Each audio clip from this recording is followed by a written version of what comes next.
guys. Happy Saturday. Thank you so much for coming. Oh, Book, yay! Thank you so much for the sub. Double audio? Okay, hang on.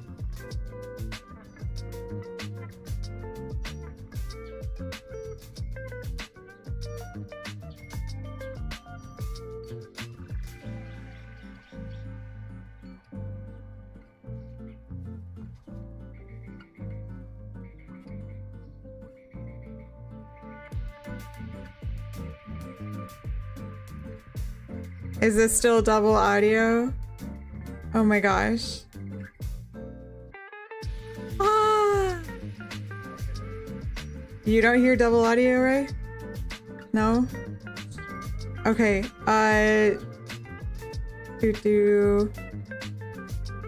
Who heard double audio? Terma, do you have 2 windows open?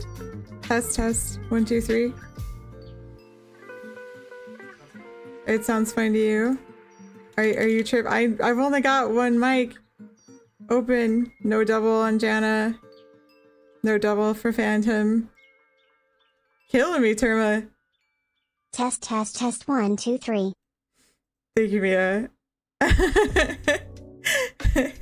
I'm glad that you guys like the setup. I've been working all day on it, and I wanted to be a snail girl too. So this is my DoubleBlind VTuber. Thank you, wifey. And I added the antenna. It took me like an hour and a half to figure it out. It was silly. But I had to have Mia, and then I added my little Bali plushie, and I wanted to do a little bit different for chat. So I added like, it looks like my phone, which I thought looked cute. I will keep the birds up for the whole stream, so you guys don't have to worry about doing the bird redeem. The only thing I can't do right now is the gremlin, but I did add head pats for me, so you can head pat me, you can head pat Mia, you can also head pat the budgie on my shoulder. So free birds the whole time, because we're celebrating. Head pat the budgie. Here you go. Little budgie head pats. He gives me life. Ah! Head pat everybody. Everyone gets head pats. Thank you. All right, now I can do my roll call. Hello, Vincent, who has been here with me since like 3 this afternoon. So thank you so much for hanging in there and waiting for me. Hello, wifey, who came in and swiped the first so fast. Hello, Terma. Hello, Phantom. No problem that you're going to be in and out. You're at the pool. Hi, Sky, you jerk, who I planned this and you knew this date. So, damn, man. Hello, Chaotic. Hello, Vicandace. Hello, Sneaky. Ah, you guys, thank you so much for coming. Snail Coffee Shop. Yep. Little antenna. Hello, Book. I think I got everybody. I'm sure Vincent forgives you somehow.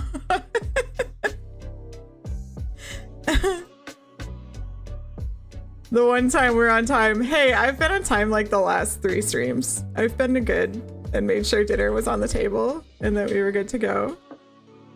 Rude. Oh, thank you. How dare you say things on stream? Thank you, Train. Thank you, thank you. Rai was very sweet and took me out to Chinese food. He asked if I wanted a celebration dinner, so we went out and got some Chinese, and it was delicious. But hilariously, the first fortune cookie I opened was empty. I didn't get a fortune. And then the second fortune cookie was like, June will be a great month for you. And I'm like, I'm done opening fortune cookies. Why do they hate me? My luck is atrocious. Why is the universe against me? What have I done? So yeah, they gave me like 4 more fortune cookies because the waiter felt bad, but I didn't want to sit there and open them like Charlie and the Chocolate Factory chocolate bars, hoping for a golden ticket, but a good fortune. Hello, Star. I am, and I added antenna since it's the Snail Girls launch day, so I have my own little antenna. I thought it would be fun to use her for today since I'm not really writing. I'm just kind of chatting and hanging out with everybody. So I did a different setup and we did like a little Snail Girls cafe. But please feel free to write still if you'd like, or study or focus. My day has been good. I have been working on this all day. Like this has been my Saturday so far. But we went and got dinner and then I got some wine because I told everyone to bring dew, so I needed some. I'm so glad you guys love it. The little budgie on my shoulder gives me life. Like I love his animations. I love that he scratches his face. It's so freaking cute. So for anyone who doesn't know, Of Trails and Snails is a series I've been working on for, we realized, almost 3 years now, which is nuts. Pet, pet, hoo, hoo. It started out as a joke, like Cat Girls did, where Galahad made a joke that DB had 7 other accounts and was writing everyone's an ex-girl, and it came out to like everyone's a snail girl is coming next.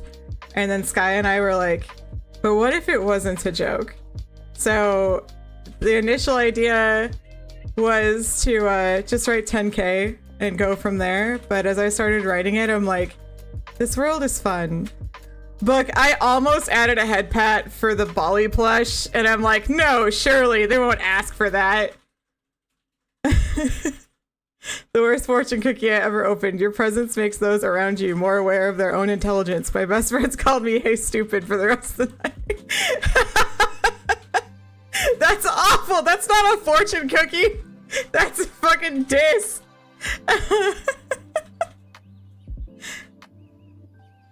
I'm so sorry that, yeah, that you can't pat Bali, the Bali plush, but you can pat the Bali budgie and the Mia cup and me, so we're close. I also have really cute expressions like, ah, this one, which I can't tell if it's cute or creepy. If you add the blush, it gets really crazy. How I feel about Jack. Someone I've watched since like the beginning of my time. Huh? That comes off to me like you've been sexually enchanted.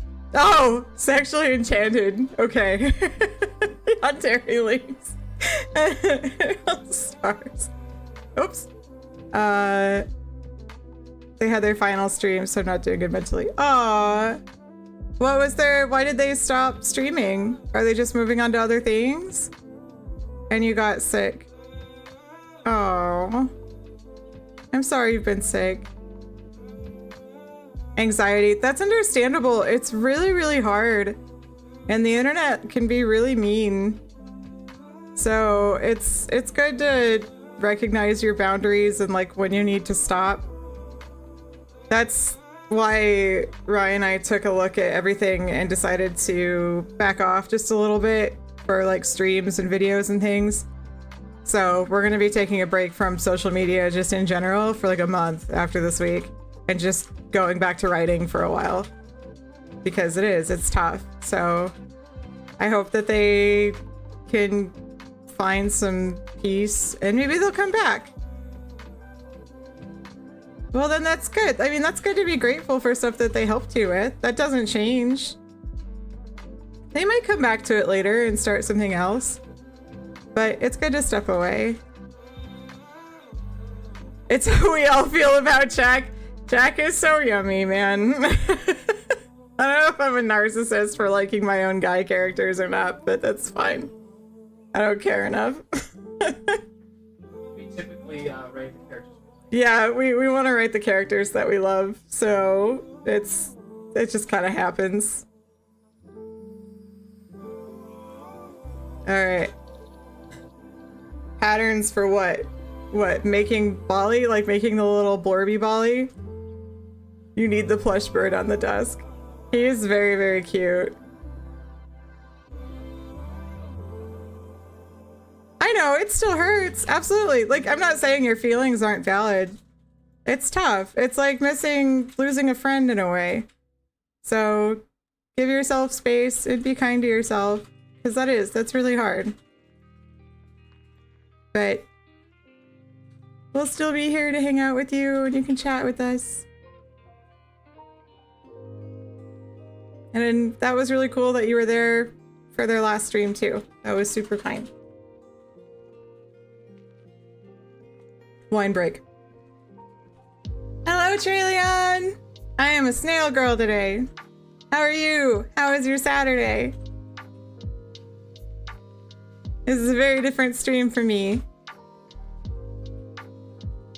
The launch has been really, really good. So far, we have 13 ratings, and we're at number 3276 in the rankings, which is really, really, really great. If we get one more rating, then that should push us like up to 3,000. Like beyond 3,000. And I know Cat Girl's hovered around like the 2,500 range. How is your PC holding up? My PC is hanging in there by a thread. I have so many fans running. That's a good question. But it's hanging in there. We're doing okay so far. That extra RAM is really helping. Star, you don't have anything to be sorry about. It's okay. Hey, we're a cool family place, right? Like, we're all friends here. So, take your time, relax. Grab some water, kick back, listen to chill music. Listen to me prattle on about Snail Girls. So yeah, the launch has been doing really good. Today's only day 3. Everyone on Patreon has been loving the new chapters. So that's exciting. But if you have been reading it or you do want to read it, I know Moobot just posted the link too, but you can read it here for free. And all of the chapters are going to be free. I'm not going to paywall anything this round. Hi, Chocobo. You like my snail antenna?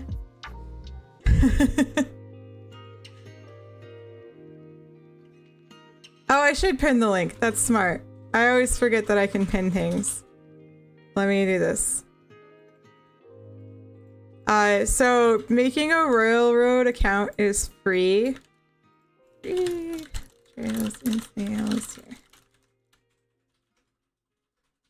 And rankings.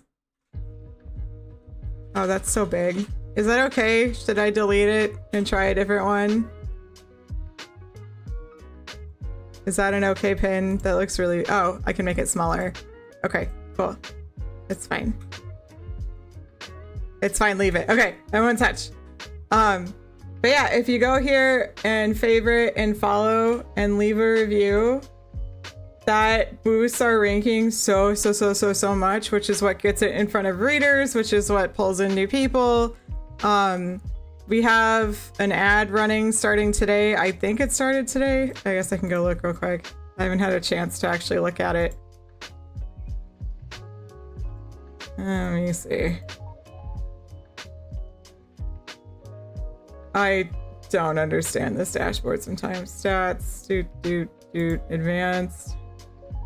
No. Why can't... Oh, advertising in front of my friggin' face up there. Okay. Alright, so it is running right now.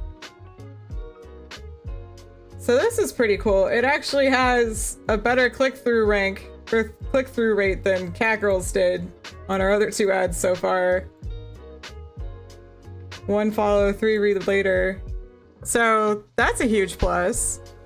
Hey, Dad's Lover. How are you? We are praising snails now. No, I meant an ad on Railroad for Snail Girls, yeah. Because I really wanted to like pull out all the stops. With Cat Girls, this is a very, very different launch, since with Cat Girls, it was just me and Rye and no one. Like, we launched it to no one. We didn't have a fan base, we didn't have a community, we didn't have readers. We just kind of like let it go and weren't sure how it was gonna go. So, oh, Sneaky, those ads were before I removed it. I haven't run an ad for Cat Girls since the first Kickstarter on Railroad. That was ages ago. So honestly, it's still performing better than Cat Girls did. We learned from Cat Girls. massively that people run away from cute cat girls and anything that's pink. So this time I was like, all right, we're gonna do super adventure style, which is why the cover is the way it is and the text is the way it is. And we're gonna keep away from pink, and we redid our Patreon so that all of the branding looks more neutral. So yeah, doing this launch, I was like, okay, this is great. Like, we actually have people who are enjoying it on Patreon, and we have friends that can help us out, and readers, and I can run an ad, and I can run an ad on Facebook later. So I feel a lot more equipped for this launch, where Cat Girls was kind of like a let's just launch it, and when nobody reads it, we'll quit. But then people started reading it, and we were like, wait, oh no. which is great, because that's what led us here. So it was fortuitous. It's just really crazy to think about.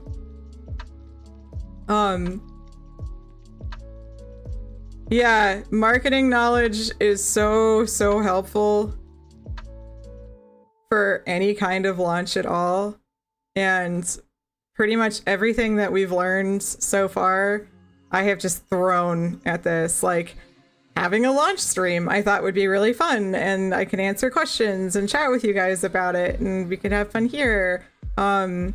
Like, writing it on stream has been really fun and something that we didn't do with Cat Girls. All of our social media accounts I didn't have before we launched Cat Girls. You play War Thunder that has a mascot of a snail. We have a few people in our Discord that play War Thunder. But yeah, Snail Girls we started for funsies.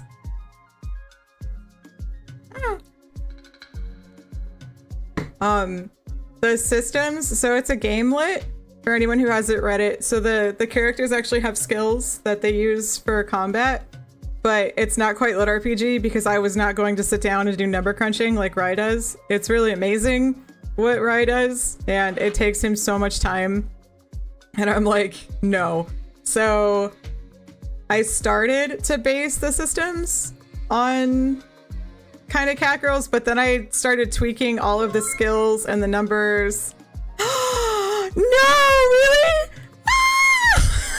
Chocobo, really? Thank you! Oh my god, snail purse. Oh, I can't wait. Oh, that's gonna be so fucking cute. Ryan. I just saw. Sky's gonna be so jealous. It's so cute. It's so cute. Oh, I'm gonna wear it everywhere. Okay, sorry. Snail purse. Thank you. Oh, what a cool launch gift. Thank you. Speaking of social media, how important is having a social media as an author and or a streamer? I am having a really tough time now answering that question for us, because at the beginning of this, and even when we started doing our panels, I would talk about how important having a social media platform is, and how it was really good to have multiple social media platforms. But it's getting harder and harder to say. The ones that we get the most interaction on are Facebook, YouTube, and Twitch, and then our Discord. So I try to post on those mainly. I've had Twitter since we started Cat Girls, and I have like 1 million posts on Twitter, and I've got about 2,000 followers there. But when I started the Raven Twitter, I can show you. I've just kind of plateaued on DoubleBlind at like this. It has been around this number, 2082, 2083 for, I don't know, like a year now. And I don't know if it's because people are leaving. The algorithm never ever seems to pick up my posts. Like, I know there are people on there because I have seen posts that get millions of views, but I don't know the trick to actually getting seen in front of Twitter. That's not just to like trauma dump, I guess. Like, it seems like positivity posts just don't get picked up, which is really, really frustrating. Oh, hey, man. Thank you so much. I appreciate you. So, I mean, I've kept all of our posts very positive. I talk about art. I talk about our panels. I talk about our streams. I do a lot of sharing of all of our artist friends. Like, we have a really pretty page, but it's just hard to get people. And then Instagram, I feel like, is absolutely dying. So I started a Raven Instagram with all of my videos, like ever since I started doing the videos. And I have 23 followers, and that's it. Like, I only get a follower every maybe 2 videos. And shorts were supposed to be like the thing on there. TikTok is another one whose algorithm, it seems like they really want you to be consistent. And if you're not consistent, then they won't feature you. You are one of them, Death Lover. Thank you. I really appreciate the people who follow my crazy social media things, like to try and boost us and get us up there. Like TikTok, I started posting our videos there, and the first 4 only hit like 20 views total, and then Rise Characterization got 419, and my M-Dashes got 106. And we only have 223 followers on there. So I don't know if any of these convert to readers or sales. I know for YouTube, we've had a few people actually come in here and tell us like, hey, I saw your YouTube videos and it was really cool and I wanted to hang out. So YouTube has been helpful for the writing, not so much for the gaming, but I think that VTubing is just very oversaturated at this point, which I mean is what it is. But it's harder to get noticed because there's just so many people out there, while writing is still kind of a niche. I think, like, long story short, algorithms and current climates are making it really difficult. Yeah, it's like, I don't know if you could hear right, but algorithms and current climates are tough. Yeah, it's... I think if you pick one to focus on, Traileon, like maybe upload your videos to YouTube. But I'm leaning towards it's not really worth the effort, and I will let you know once we come back from our little break from doing like streams and the shorts and stuff, if our numbers change, because that'll be a really good indicator of whether like the shorts and my consistent uploads were working and pulling in more people versus I just like spent $300 and we got no one. So it's so hard to say. I want to say at this point that websites like Twitter, you have to already be known and people already have to be following you for you to get noticed on there. Yeah, Facebook, to get more followers, I've had to run ads consistently. And I know we've gotten readers off of Facebook because we've had a few people join our server from Facebook. So that's like the one place that I can currently say, yeah, that one's actually doing something. Thank you for the hydrate. So interestingly enough, Rory showed me a lot of the ads on Facebook and things like that too. Mm-hmm. And he's not seeing a lot of traction. He's been doing a lot of the same stuff that we've been doing at this point. I'll look at it. He wants my opinion, so I give him my opinion, I tell him about it, and yeah, he's getting like pretty much the same level of traction. Yeah, and I know the Facebook ads for our books itself actually work better than Amazon ads do right now. So the one time that I'm like, I'm not sure if these are working, and I turn them all off, our sales just dropped. And our sales are on Amazon are like $250-ish a month. So like we're not making a ton of money, but when I turned it off, it went down to like 100 for the month and I panicked. Like, no. So yeah, Facebook ads and Facebook posts are pretty much the two things that I can stand by, and YouTube has been garnering a lot of good attention. So that's it. And TikTok keeps going up and down because no one really knows if it's going to stay around or not. Like, it keeps coming up through the Senate. Yeah, that's where I'm at, Traileon. Like, YouTube and TikTok, I think, have been more fun for the people that are already in our community that really enjoy seeing the clips. And then some of our YouTube stuff for the shorts was helping with the quick tips for new writers, and those were pulling people into our stream. So it can work, but I don't know if it's worth the time. Like I started paying an editor because to edit a video like that, it would take me 3 to 4 hours a day, and I already just don't have a lot of hours in the day. Make literally zero money off. Yeah, to make no money off of it. Like, if you post it, it might get like 12 views sometimes because the algorithm just decided, nah, I'm not really feeling this today. I'm glad you like them, Star. So the DoubleBlind models are a very new addition. We didn't grab them until right before we started making the quick tip shorts. And I wasn't sure if people would rather see something like this when I'm writing, or just to keep my little PNG tuber with my typewriter. Like, I know that this is really busy and you can see me moving around a lot, whereas like Mia's kind of my Mia Sahira mug, and then I've got a Tristan one too, that are the faces of my streams. Where you have everything positioned right now feels very nice. Does it? Oh, that's good.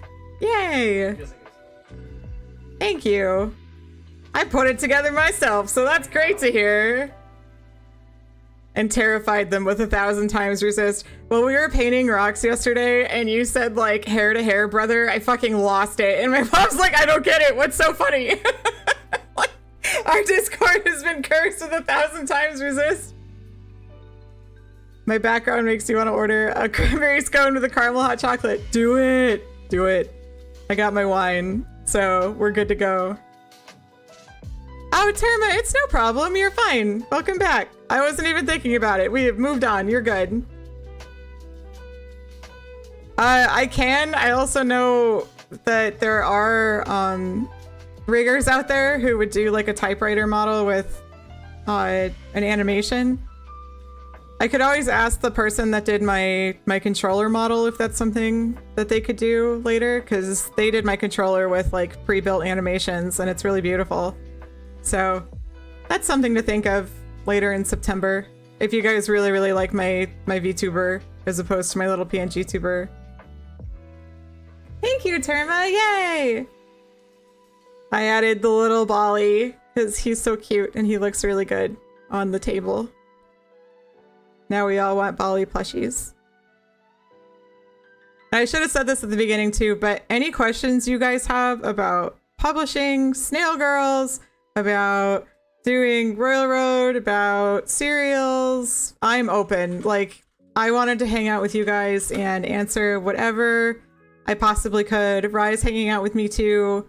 We don't have to pretend like we're not double blind, so we don't have a third person on a cell phone this time. Oh my god. So when we did our first Kickstarter for book 1, we were both still operating under double blind, but we had the stream for Raven and Matt. So him and I were playing Plate Up, I think. Yeah, we were playing Plate Up with Sky and Dawn because we were doing like the dumpling shop. And so people were asking double blind questions because we were like, oh yeah, double blind will be hanging out and chat with us, so you can ask him anything you want. So poor Rye was trying to like make food and Plate Up while he's texting on his phone like the answers to these questions.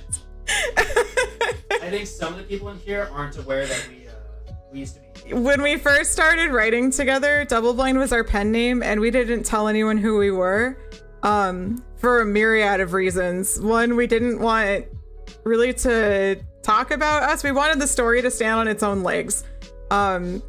I was nervous about posting on Royal Road and Matt getting a bunch of shit and then me getting crap, so we just decided that like a pen name was the best thing to do, not really thinking that it was going to take off, but we were like, yeah, we can just toss this and continue on our own lives as Cat and Rye and we'll be fine. And then people started really loving it and the Discord started filling it up. So then we had another Discord account. So that's why there's the Double Blind Discord account versus my and Rye, because I would talk on there.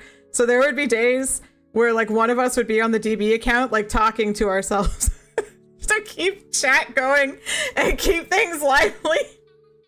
Like, how's your day, TV? Oh, doing great. Like, What is happening? And DoubleBlind kind of became his own character and his own persona, which is how we got the whole like white shirt, black tie thing. We decided to split that off into a female and a male version when we came out and told everyone. When we started going to conventions, at first it was Ryan was the face, so he was DB and I was the editor. But then I would be answering questions that like no editor should really know.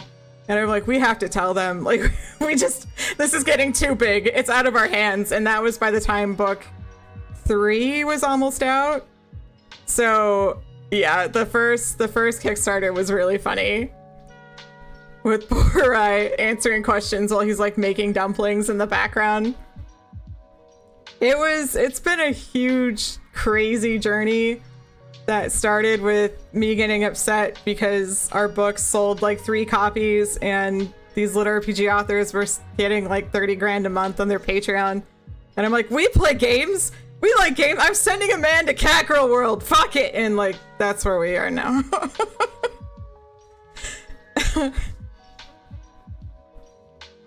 Ryan needs to be Matt and DB again. I want to see it. Noted. Matt DB Raven stream.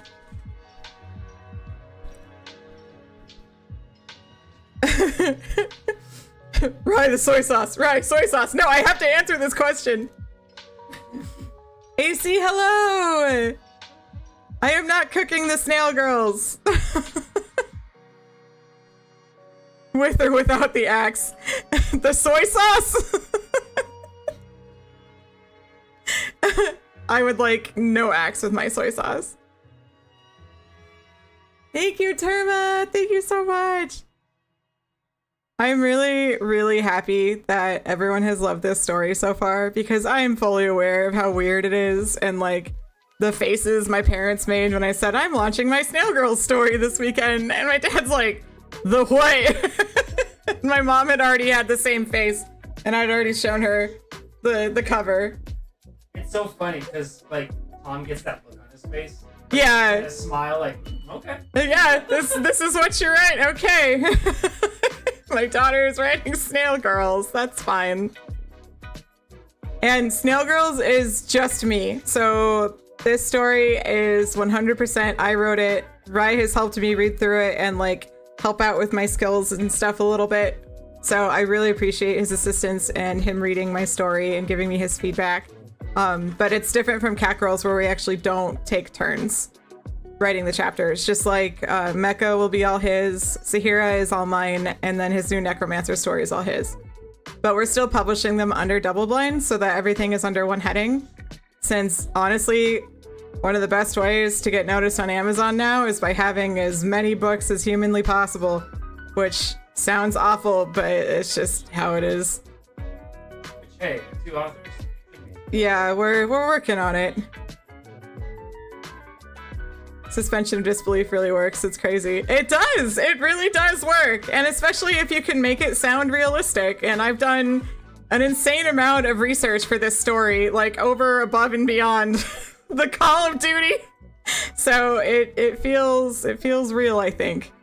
As real and could be. Yeah, my parents are very proud of what we do, and they are very excited that we're still writing more and publishing more. They love our community, like everyone who has ever come out for anything.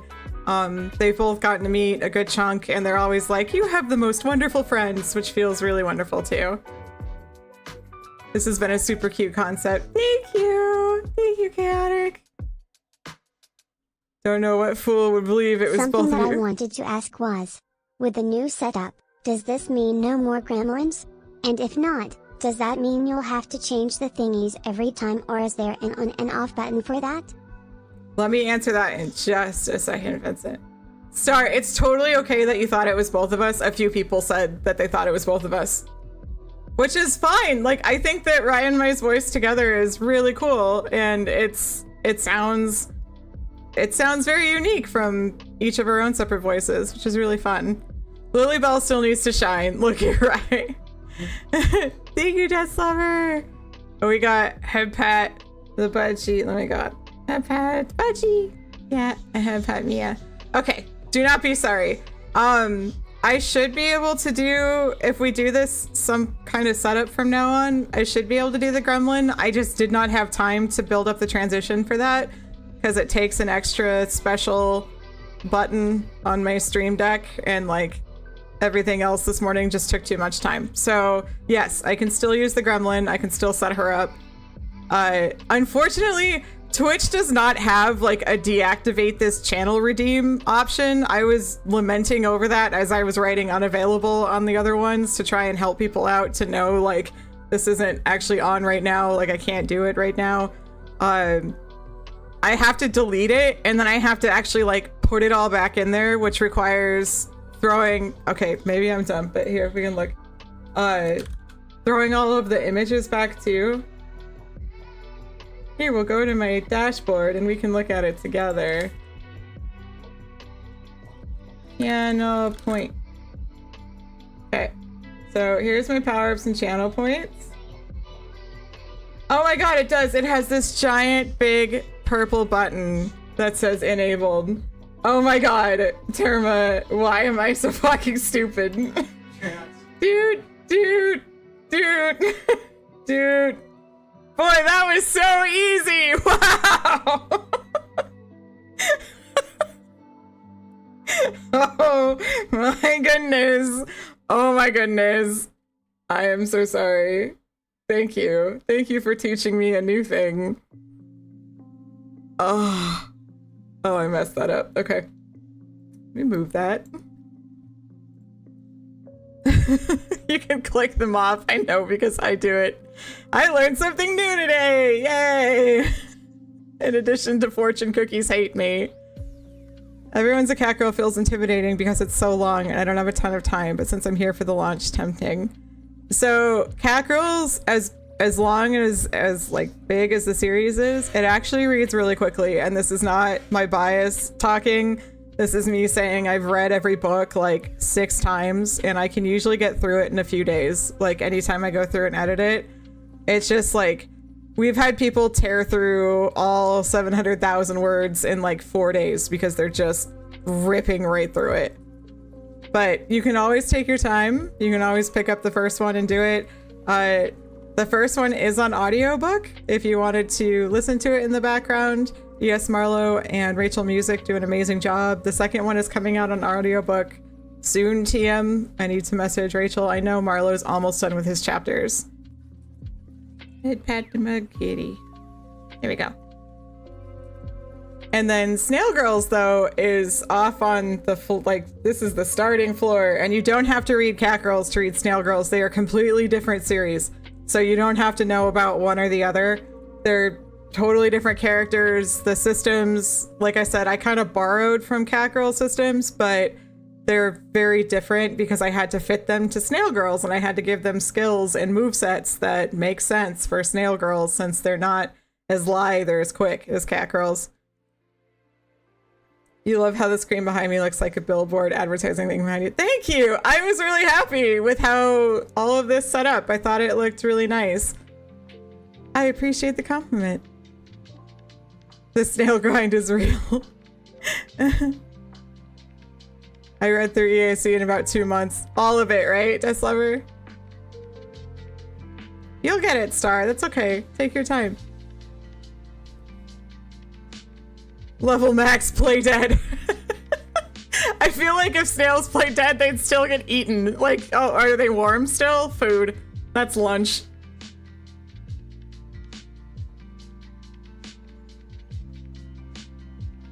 Up to current chapter. That's awesome. Yeah, 2 months is really fast.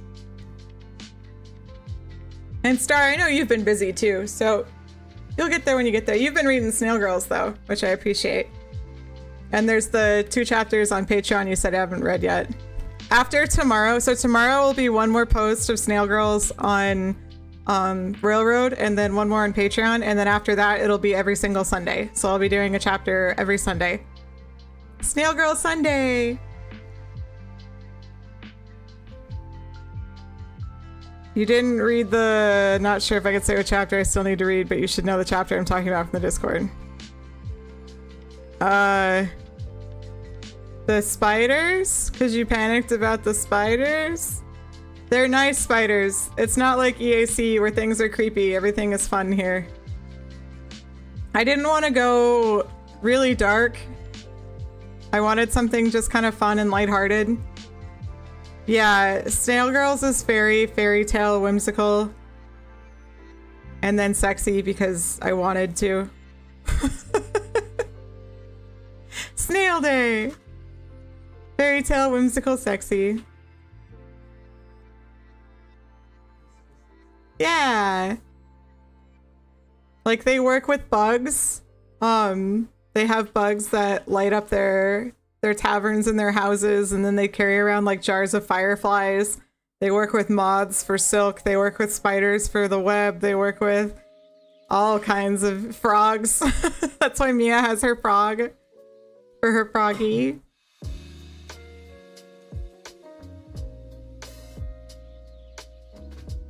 I know for us, Vincent, we started carving out a good hour to 2 hours to read every night before bed. Like, instead of just watching videos on YouTube or watching shows up until 2, 3 in the morning. I feel lucky.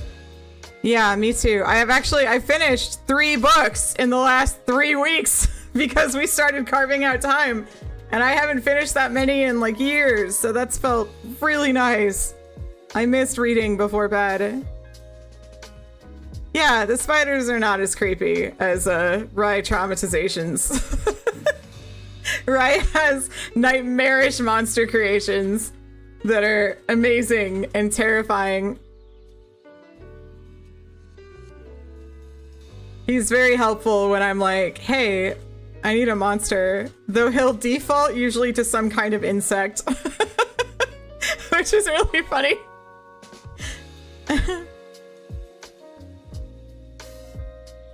Yeah, the majority of the Encroacher and Defile designs are totally his. Like, in Cat Girls, I was like, oh yeah, there's tigers and minotaurs and driders and normal shit. And Ryan's like, but an antlion. Oh, okay. How about a roly-poly thing? 2 of them. 2 of them. Twin roly-polies.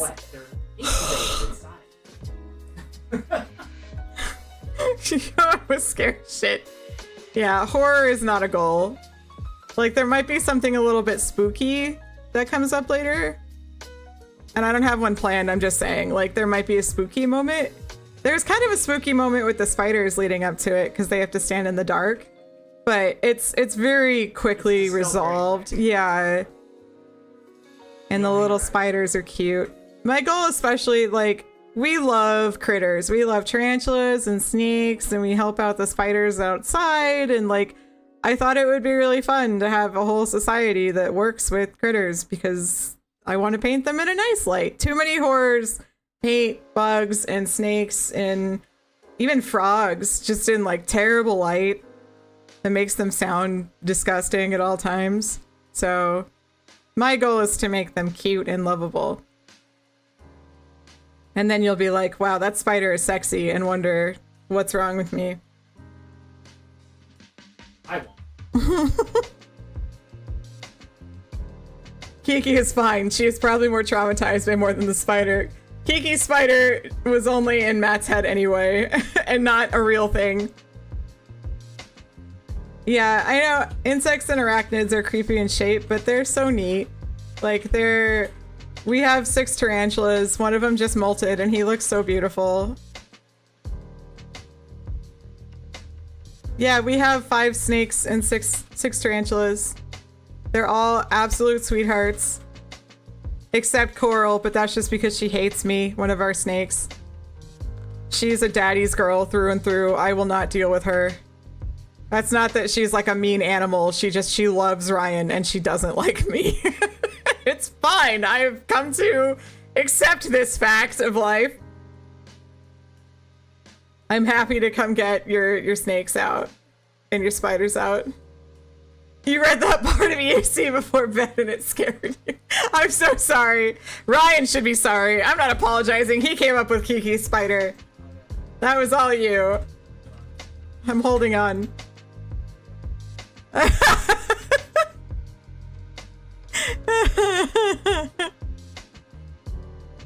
See, like,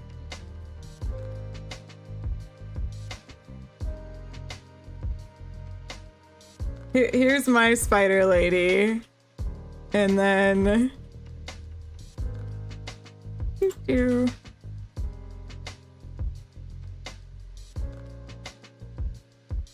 Here's the cat girl spider lady.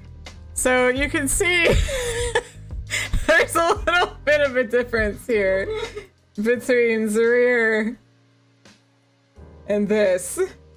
See, this is the difference between cat girls and snail girls in two images.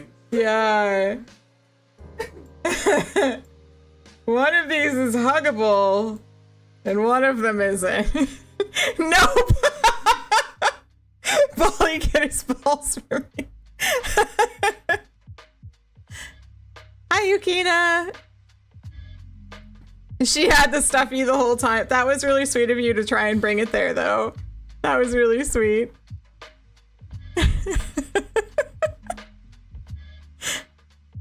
You'd hug the cat girl spider lady? Kiggy, you're very kind.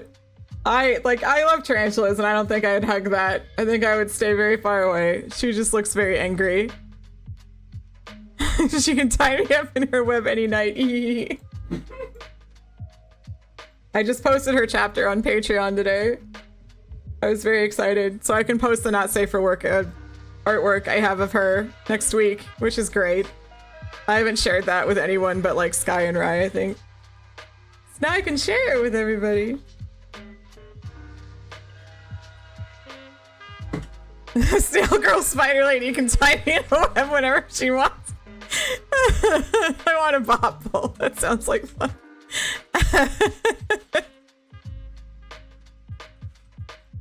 So for those who have read, I know we are limited, but do you like Sky, Mia, or Jack more? Or Lena or Chris? I am a total Mia simp. I love her. But I love very sweet healers, especially if they have kind of like a snippy side. Sky! Mia for now. I saw the volcano snail get mentioned earlier. I'm going to do something with that. I don't know yet because we haven't gotten to the ocean yet, but once we do. Mia. Mia is amazing. All right, 2 for Mia. Hell yeah. See, Mia, you're so popular. Good, Mia. Does the spider lady make clothes out of their webs? Yes. We'll see how the story goes. Yeah, they make clothing and curtains and fabric. Thank you so much, Mr. Brogath! And thank you again for the review! We're at number 3,200 and I'm so excited. The ranking is so good. We're almost to the top 3K. Almost there. Oh, that's okay, Terma. I figured that Mia was your favorite. Right? Right? One more review and that should put us up in the top 3K. So Cat Girls did not go up this fast and it hovered around... We got up beyond 2,500.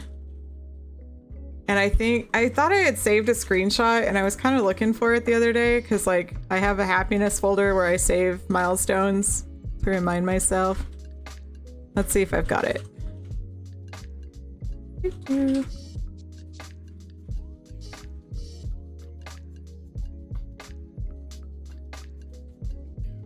Okay, maybe I did not. But I know we got top 2,500. We never hit top 1,000. But we hovered around in like the rising stars for 2 months, which was cool.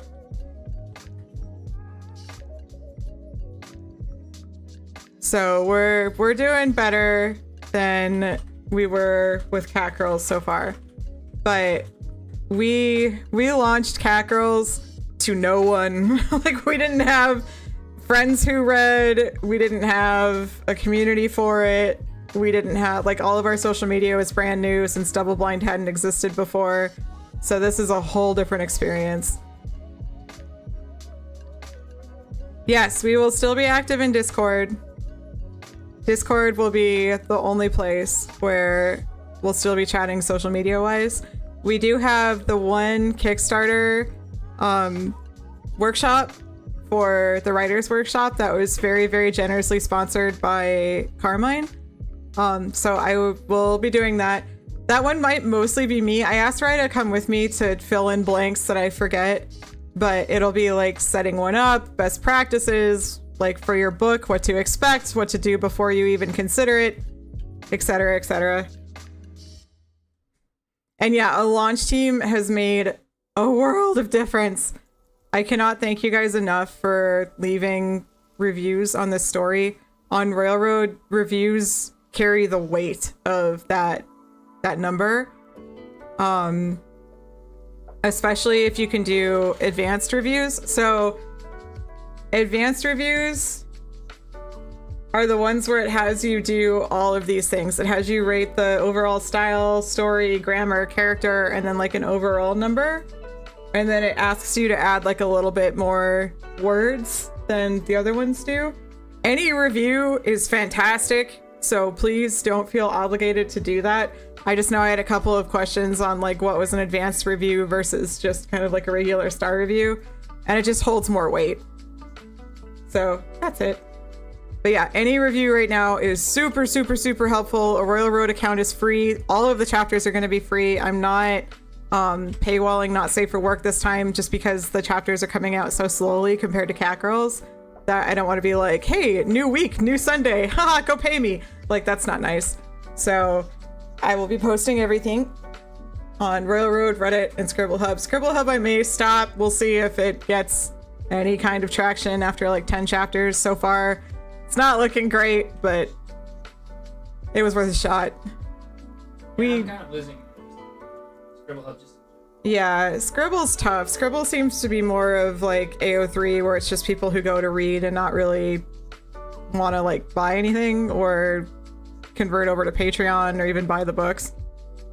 So, and it's heavily skewed towards smut. Like they love Not Safe for Work stuff.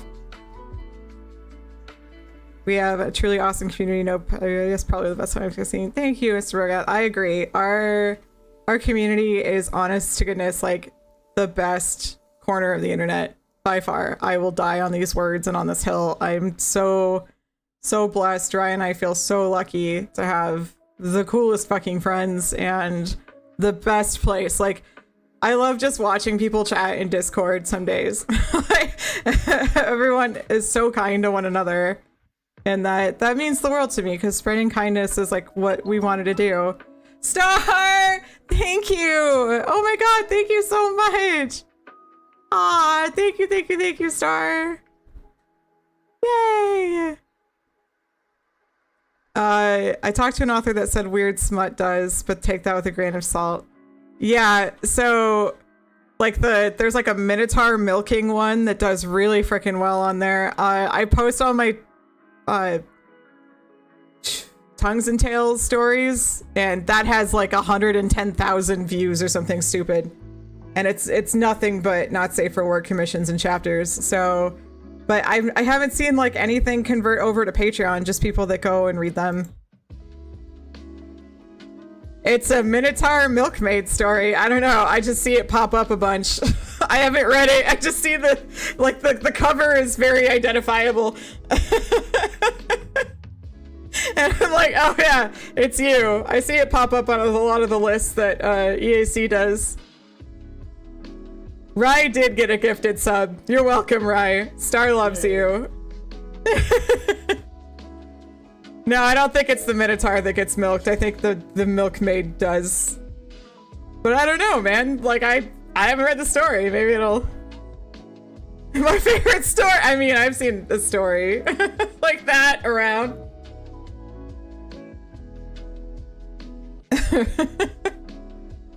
I know Sky talked about like there's like a flamingo romance and some other crazy ones out there. The more unusual. I've heard of the door stuff, which is wild to me. I feel like this is all where that game Date Everything just was like, you know what? They're doing it anyway in books, so we're just gonna make a video game out of it. And they went for it. A good farm-friendly mutual milking story class. Horny flamingo noises. No, it's fine, please. Everyone keep releasing stuff so that when I do like the monster girl scenes and Trails and Snails, I don't feel bad at all. This is normal in comparison.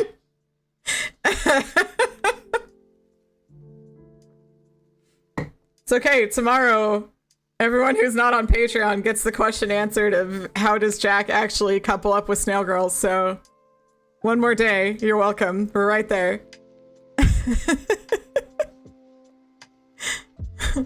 Oh dear, I don't know if I want to include deer. My pen and paper already, nervous sweating. Oh, Star, that was really sweet of you to grab another one. Thank you. Will I read them out loud then? No, because I don't want to get banned from Twitch, and I don't want YouTube to ban me either. Holy shit! Star! Ah, thank you! Thank you, thank you, thank you, thank you. So much hype train! So much hype train! 1,000 bits! My god. Holy god. Sky! Sky Chocobo got me the snail purse! I can't wait. And Star's doing all of the hype train. Holy shit. Hey, you! You guys are the best. I get so overwhelmed when I think about this, like, where we started versus now. It's fucking crazy to consider that, like, we were in our little apartment in our living room / office, like, desks butt up against each other, like, let's just write the snail girl story. Or the cat girl story. Oh, Turbo! Oh my god, there's so many bits! Thank you! Oh, thank you, thank you. Laughs in Gremlin. You be the Gremlin mode tonight. Hello, Fort! Lucas, hello! How are you, honey? How's your story going? I can't wait to read it. All these bits! Star, thank you! Star is the Gremlin. Gremlin bits. Death Lover, take care of yourself first, please. You just got like 2 cool acrylic stands, so you supported us already. Oh, right. Death Lover put one of the ravens in his computer, in his tower. It looks so cool. Oh, where at? It's one of those like clear towers in my DMs. Here.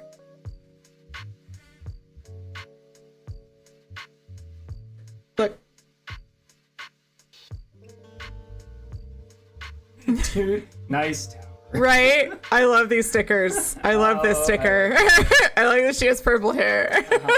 That's Very that's tig the bitties. culture right there. Very tig bitties. Yeah, if you have a clear computer case, you can throw stuff in there.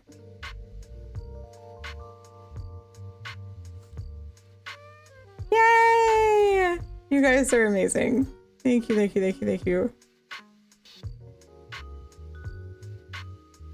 Yeah! Put up the cannoli stickers.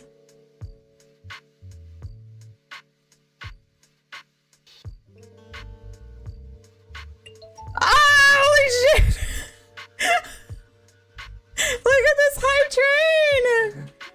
Ah, Candace! Thank you! Thank you, thank you, thank you!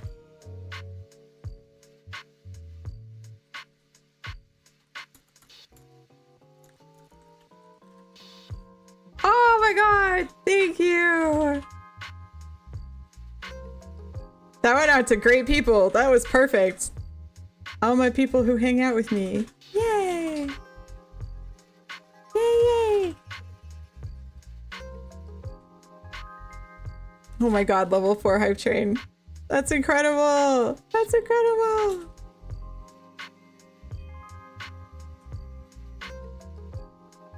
Gotta beat the hype train record.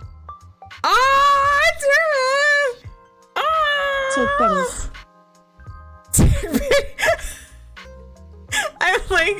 Now Mia just says that so flat. Tig bitties. Look at all these cheers! Ah! Thank you guys. Thank you, thank you. We have to level 5. That's a new level. Yay! Ah! They just don't stop. I love the little sparkles. Happiness. Ah! Oh my god, this is best party ever. Thank you for level 5 best party ever. Holy shit. Now I have a round number. That, yeah, I'm the same way. Like, this is at 95 and that's a problem. Yeah, new record! Thank you, Toast! Little Bolly Borb. I thought he looked super cute on the table. And then Mia looks very cute on the table. The Snail Girls Cafe. Thank you, Lucas. Let me scroll back up. I just saw your message. Having trouble getting someone to proofread what I have. 10 ready before doing a weekly upload. No one has read anything so far, no matter what I do. Oh, you're gonna fight through me? Oh, I'm sorry. That's a huge bummer. No, it's okay. Hey, like I said earlier, we're like one big family and friend group, so it's okay to chat in here. It's a chill, laid back stream. We're just chilling. Oh, it's continuing the gifts out. Yay! Thank you, Death Lover. Yay! Lucas, what do you mean by proofread? Do you need somebody to, like, edit? Are you, like, looking for a paid editor or just somebody to read through it and, like, give you feedback? Because there's a big difference, so I want to make sure.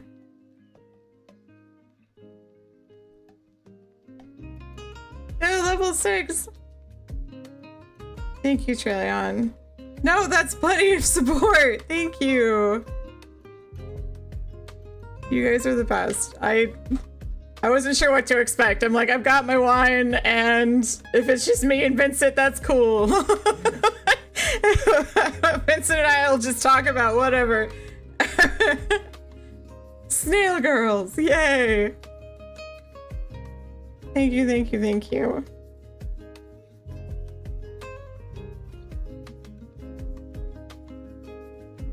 So a lot of the stuff that I included for Snails is like based on some kind of fact.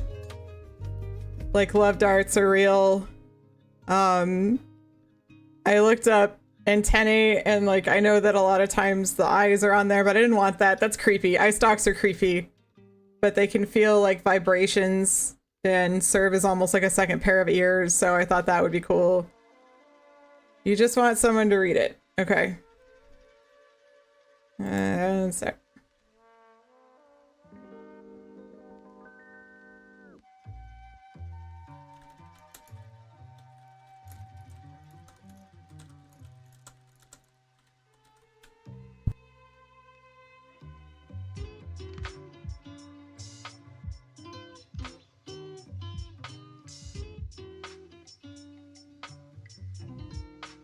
Lucas, have you given out some reviews on our server, like to a few people, like some feedback?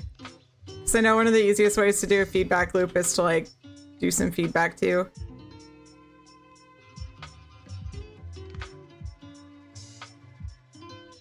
Jack! Hello! I can try and get you. Thank you, Jack.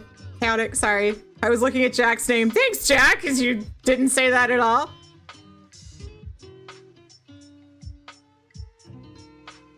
Help clean up after party. Thank you for lurking. It's so good to see you.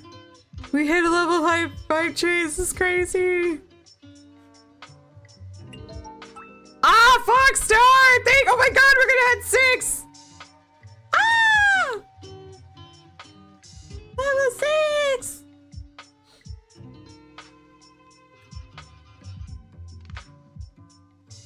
6! Should I call you the Crane Slayer now? I know, Lucas, I used to mod a writing commission server, and I would actually have days where like we'd go work out and I would just like read through people's stuff and give feedback just so I could. And I know that helped a lot of people like look at my stuff too. So one of the easiest ways I think is just to like give feedback to other people, and then when you post something, they'll be like, oh, they helped me. I can check their stuff out too. Not to say like only give feedback just to get your own thing, but like having a circle and helping each other out is definitely like what we're trying to culminate. So it might be good to go through and like read a couple more and just give your feedback on that, is my idea. I know it's really hard to get feedback, and honestly, you could still go through and like edit it one more time and then start posting like a serial, because I'm assuming that's what you want to do, and then hopefully you'll get some feedback that way too. That's okay, Star. It still counted towards the freaking train and reset the timer. 2 minutes well spent. Level 6. I don't know if we could ever hit that high. Okay. Thank you so much, Star. Oh, you got that number 1 now. Let's go. We'll be here for a bit. Thank you, thank you. I don't think Sky has ever actually slain a crane, but we can pretend.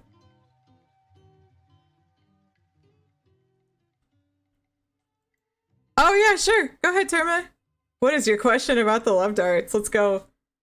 Any questions? Like I said, on Snail Girls, on publishing, on marketing, on social media, I will give you the best of my ability for my experience-wise. Obviously, everything that I say is just my experience. Your mileage may vary.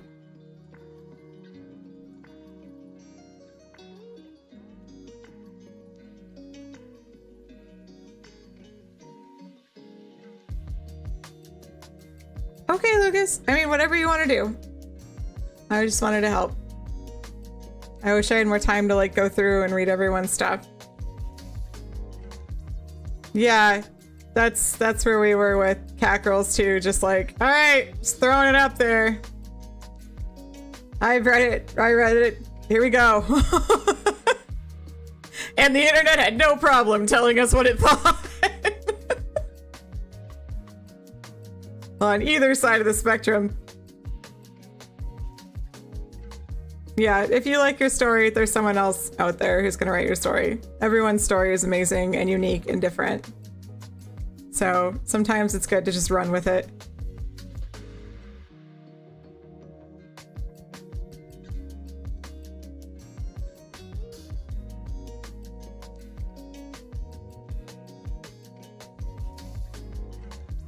I haven't been able to catch up fully. How are they used? So the 3rd chapter I just posted today actually sees them used for the first time.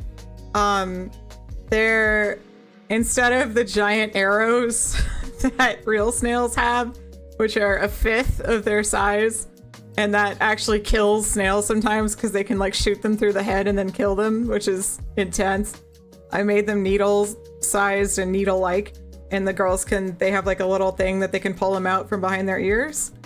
And then they just prick like Jack or each other, either usually like in that dip right between your shoulder and your neck, or like in your hip. I tried to do areas that would get into your veins quickly. And then from there, it's just like a hyper aphrodisiac on whatever person.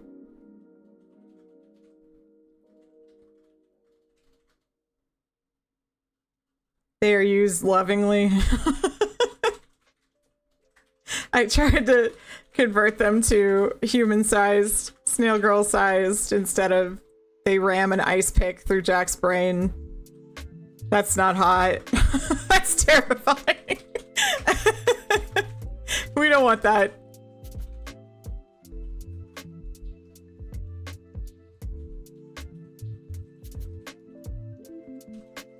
We got level 6 hype train. That's amazing. Open chest. What do I get? That's cute. I'm sure that's hot for some people. Probably, but I am not that audience, so I will stay away from that. Yeah, sorry. That's not hot for everyone. That's not hot for me. Or I think Sky. I don't think Sky is into that. Sky is the one who's been footing this story. So he was very kind to offer to grab this, and he had 2 requests. Request number 1 was the main character had to be a guy like Claude from Fire Emblem, and I said fucking done. And request number 2 was to skip the very first Lit RPG days. So wind up, like, get isekai'd, wind up in Lit RPG world, have to figure out the systems, have to figure out the stats, have to figure out combat, have to figure... So we skipped all of that. And we were like, all right, I'm just gonna start right at a crane fight and have them jump in there and everyone can kind of hang on. My mind kind of jumped back to EAC aphrodisiac thing, so I was just curious. I don't know if we did... I don't think we did like an aphrodisiac. I think there was one scene where he thought he might have gotten one or something. Oh, I know. Okay, Tristan talked about taking some, but it was like a potion. Yeah, like an elixir that they could make up. But I think that was like it. These are actually like natural for snail girls. They just have them. Dropping into the story waist deep is common in thrillers and westerns, socioposm. Yeah, the term is in media res, which I know Sneaky and a couple other people dropped. So when you start like in the middle of the story, and it was really, really important, especially when we thought it was only going to be 10,000 words, because we wanted to do like, I wanted to get in an action scene and I wanted to get in like a sexy scene.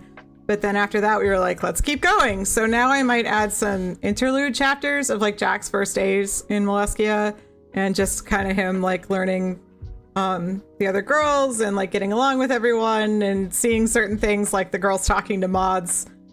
Are the snail girls snail size or girl size? Jack, so it's like Jack shrunk essentially. So they're the same height as him. Let me get art. Hang on. Snail girls. This was a Halloween piece we got last year from Arden. So they're in cosplay. But these are their correct size. So if Sky and Mia actually like straighten up and stand at their full height, they can see like they are pretty much eye to eye Jack. They're like the same height. But then other things kind of go along that scaling. So the crane that they fight in the first 2 chapters is like 9 to 12 feet tall. Yeah, Honey, I Shrunk Jack. And the grass is really tall and a bunch of other stuff. Jack said that because I like using fancy words sometimes. Yes, Jack said it. Jack and Sneaky said in media res. Thank you, Jack. The spiders, like they meet the Black Widows, and the Black Widows are the size of like golden retrievers. It's not all perfect 1-to-1, but for the most part, it's like Jack shrunk and everything else got bigger. I don't typically get out of order though, because my brain is small and struggles to keep track. I can't write chapters out of order, so if I have like a scene idea, I used to try and do this all of the time. Like I would have a scene idea and I would be very passionate about the scene idea, so I would sit down and write it, but then I would go to like catch up to it, and by the time I got there, it was so different than what I wrote that I wound up scrapping the whole thing. And this happened to me like 5 or 6 times, to the point that I'm like, I'm done. I have to write in a linear order or else I'm never gonna finish the book. Yeah, exactly. Like you just get really tired of throwing it out the window and just like, okay, forget it. You like Mia's outfit? So Mia in this one is dressed as Toru from Fruits Basket, and then Sky is dressed from Unicorn Overlord, and I always forget the girl's name, and then Jack is dressed as Claude from Fire Emblem, because of course he is. Mia looks so cute in Toru's outfit with the little Kyo plushie. We have one other Halloween one that Mound did too for us before that one, where Jack's a kitty, he's a catboy, and then Mia's an angel, and then Sky is like herself with devil ears.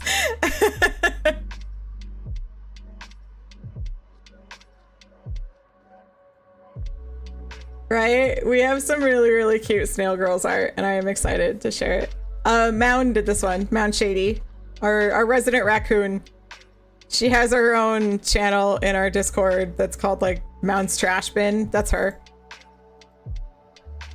Yeah, Mount is amazing. She does so many of our stickers. She does all of our acrylic pins. She does a ton of artwork for us. I love working with her. Speaking of acrylic pins, guys, oh my gosh. So for August, since we just launched Snail Girls, I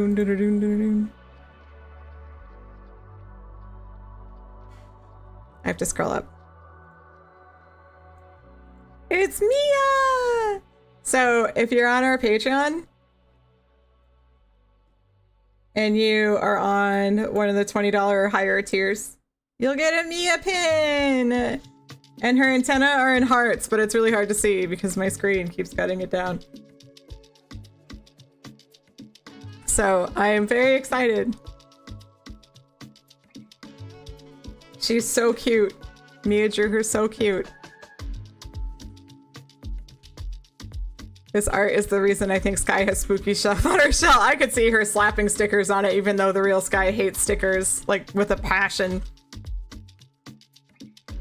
Will all the DB projects get one? Yes, we're very excited because as we release more projects, we'll be able to release more character pins, like Sahira and Carl and Lilybell.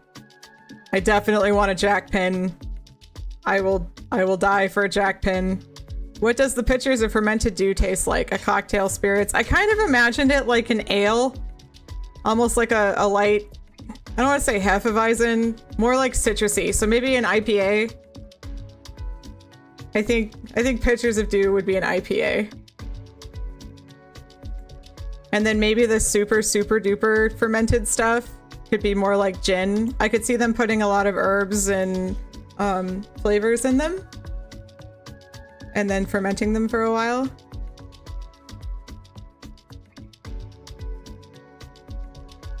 Yeah, we'll definitely get at least one pin of each series as we go along. So as we launch, like, every series is gonna get a pin.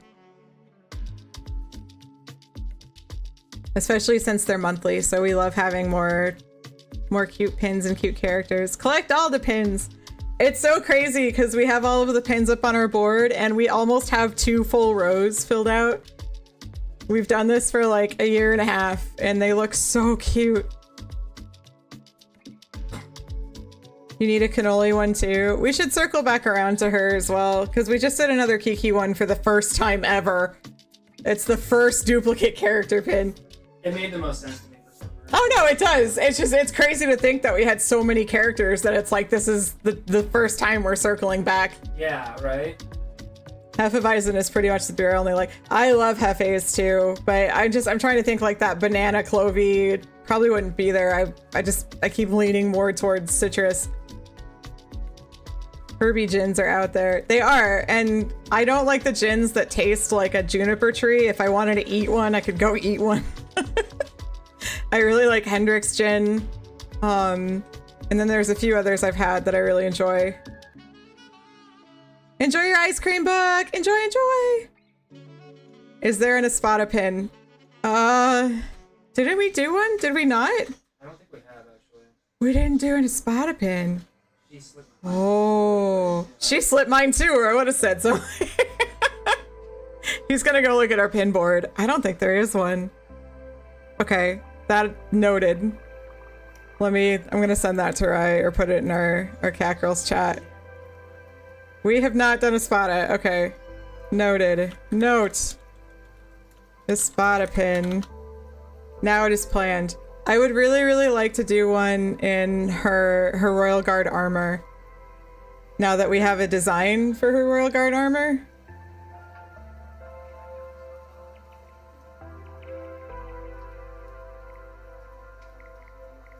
Mr. Brogath, are you like super against spoilers? Because I have some really cool art. If you are, I will not show you and I will keep it off of this stream.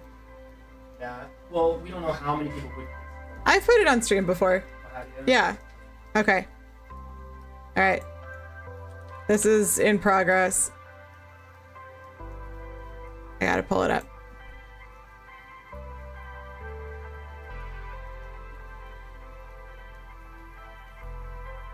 Okay. So Spada's back here, but this is just a flat colors. It's not done yet.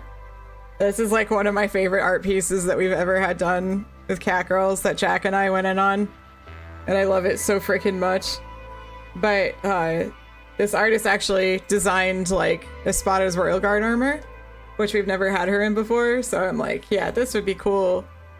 Yeah, this is volume 6 that just came up like a couple of weeks ago. So this is pretty freaking recent, which is why I wanted to ask and make sure that you were cool with it. So yeah, there's cool stuff coming up with Espada and more in the game, but I love her armor design. Let's see if I can. Of course it doesn't open that. Cool. Yeah. You can see it a little bit better. Yeah. I think her armor design looks really, really good, especially with the blue and gold, because we've been trying to keep to like Sorsha themes. Oh, Chocobo, thank you! Thank you! Did you get a chance to leave a review?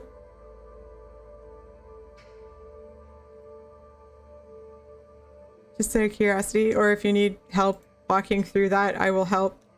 I can help! Yes, so if you go to the fiction page, where do you leave a review? I thought you could leave one down here on the bottom. Maybe it won't let me because I'm on my own page. Hang on.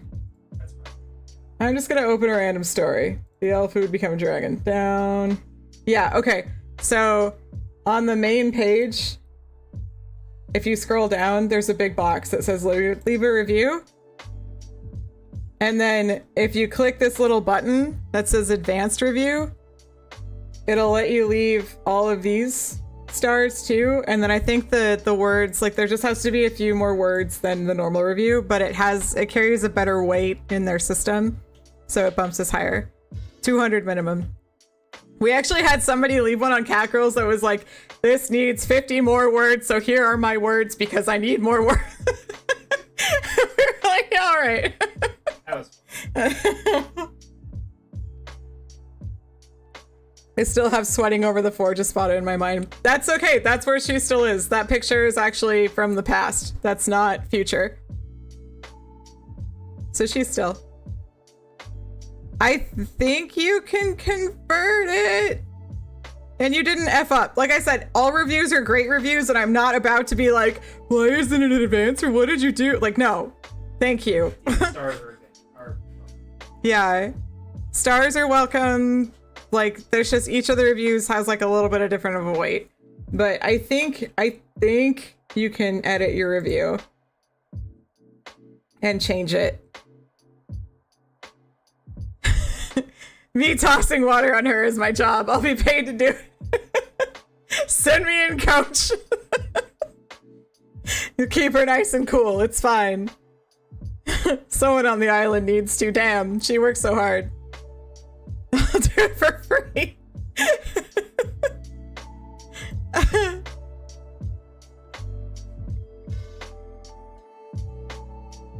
95% sure reviews can be edited with no issue. I'm pretty sure they can too. I think I've edited one of mine.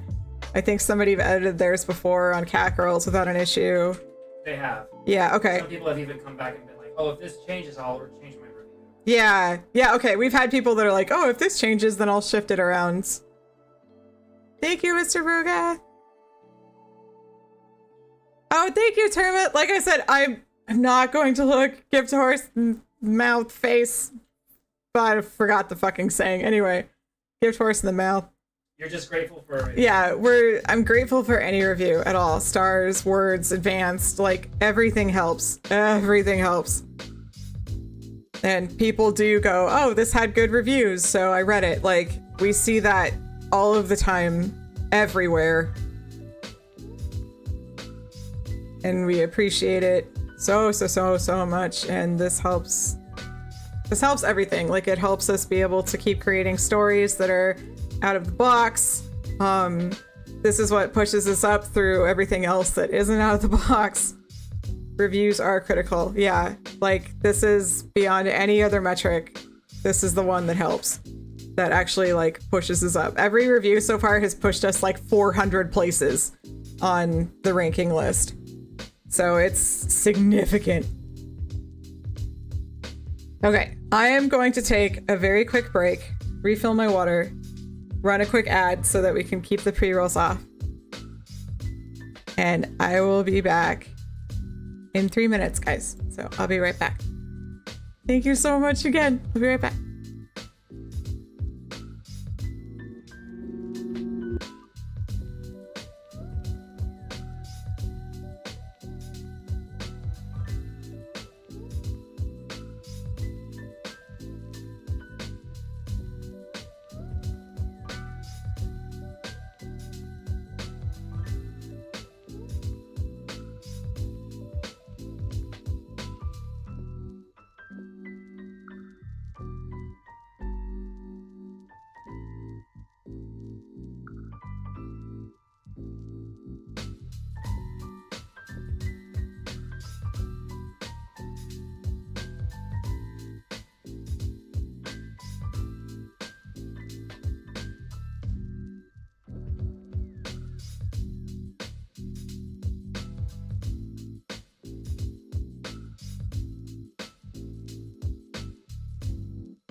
Okay. Hi, King! Hi, sweet King! How are you? How's your day going? Happy Saturday. Yeah, I had to grab water, and I'm sorry for the Raven jump scare. I was like, oh shit, no one saw that, right? No one saw it. Rise like Star saw it. Should I read Snail Girls or edit your EAC fanfic? So you only have 2 Snail Girls chapters to catch up on. You should get them pretty quick, I would imagine. You have 6 and 7? Okay, well, it depends on if you want, like, you know, sexy spider lady or editing. Which would you rather? It's a long day. I'm sorry. Can you relax now? Can you be relaxing? And thank you everyone again who is hanging out. Oh my goodness. I appreciate you so much. Thank you for supporting my crazy fucking story ideas. I was admittedly very nervous putting this out because it has been a very, very dear project to me. I love foresty fantasy. I love all kinds of just like fairy tales. I grew up on Grimm's fairy tales, Aesop's fables, 1001 Arabian Nights. So getting to tell something that was very fairy tale like has been so much fun. Good night, Mr. Brogath. Have a wonderful evening. Thank you so much for everything. Thank you, thank you. I was nervous again on posting something else that went completely against the grain because some of the comments on Cat Girls had me very, very scared. Oh my goodness, Star, you got another Thank you. And thank you, Traileon. That means so much to me. I always wanted to create like a comfy, cozy, just encouraging space for new writers, for writers who've been at it for a while, for everyone, like readers. We just wanted a big, great friends group. You're so just right now. Tarma, what? Here I go. Here you go. Nani?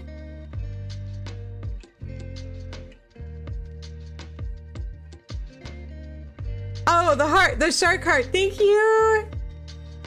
Thank you for the baby. I love your shark heart. Thank you, Chaotic. Have a wonderful evening. Thanks for coming by. We love tick bitties. Right as I get head pats. We love tick bitties. This is a Pavlovian experience. Rewards, keep them coming. Ryan and I always want to tell stories that are different and that mean a lot to us. And we put our whole heart into them. And sometimes that can be really scary when we release them because we're like, what if... There's the two sides of like, what if no one notices or cares? And then what if they do notice and hate it? So it can be spooky, and you guys have made it such a wonderful experience. Like, I have been so nervous this whole last week, and you've just blown my mind. So thank you. Yeah, we want to write our passions, even if our passions are out there and they're not what's currently hot on the market and what's trending. That's why we're so adamant on helping other people like tell their stories and letting you know that your story is awesome.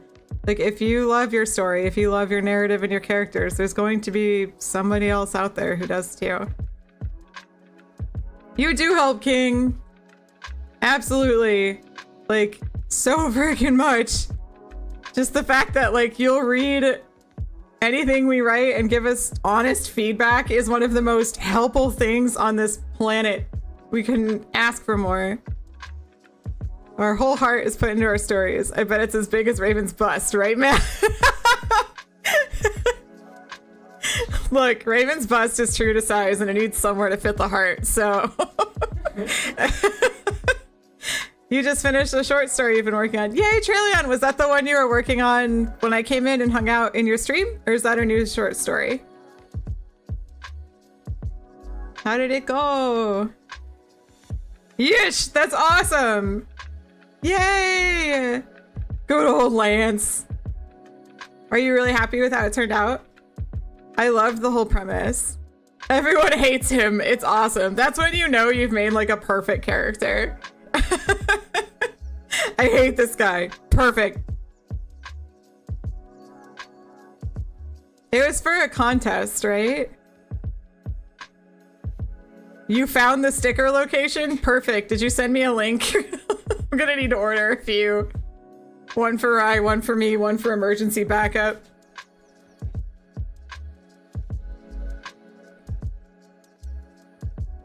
I go by turns hating and loving it. Oh, yes. Yes, yes. I know that for sure.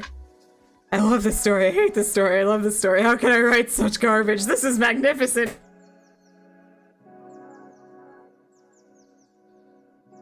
Did you submit it? Or is there like a deadline? Are you sitting on it for a little bit? I hate this guy. Good thing he works. Yep. Kailu is a perfect example of that.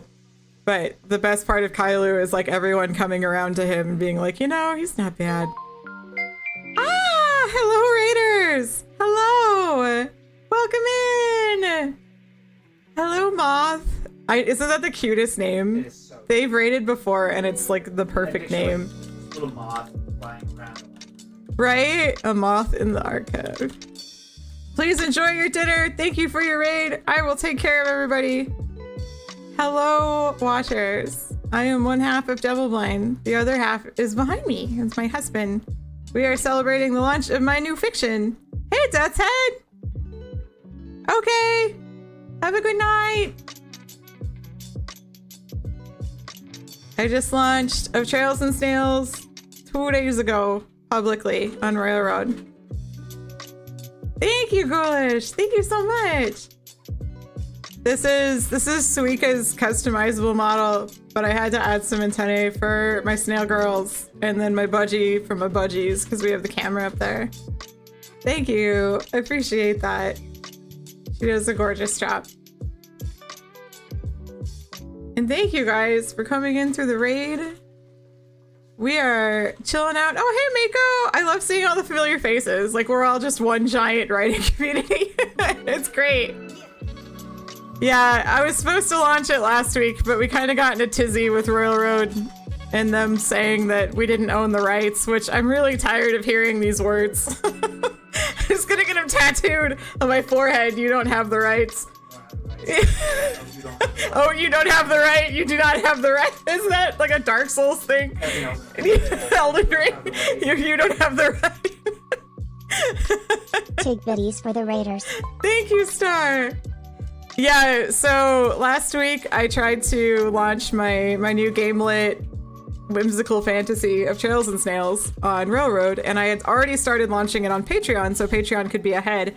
And Railroad was like, we need you to prove that you own this story because it's on Patreon. And I had sent them screenshots in advance saying, hey, I'm posting this on Patreon, it's mine. And they're like, nope, you've got to update your first post to say this is my story. And then when I tried to post it again, they're like, you can't link the cover artist in your bio. You've got to put that in like your notes for your chapters, which is new for me because I have all of our artists linked on Everyone's a Cat Girl. So I thought that was allowed and I was mistaken. So we pushed it again this week. So it's out now though, which is great. And everyone's really enjoyed it. If you like very lighthearted kind of slice of life adventure with some sexy elements, then this story is for you. Especially if you like monster girls like Snail Girls and Spider Girls. Thank you, Death Lover. Score 1 for the stickers. But our snail girls are very cute. Thank you very much. And our main character is super hot. I love Jack. Jack was a dealer in Vegas. Like a car dealer, not a drug dealer. So he got isekai'd into this world, and now he's a swashbuckler. So he fancies himself a bit of a pirate. And we have hot driders and dragonflies. This artist, Arden, actually like rendered this, oops, wrong thing. Rendered this dragonfly in super high detail, which I did not expect. So I have this very high render of Flywing that I'm like, I guess I could make stickers of him. He's kind of cute for people who like dragonflies. Yep, this is Zarir. She's a Black Widow spider. Everything she says about Jack is factual. Matt is for survival. Jack is a toy. Prove me wrong. I cannot, because that is correct. Jack is for certain survival, not the snail girls. They can just have their own.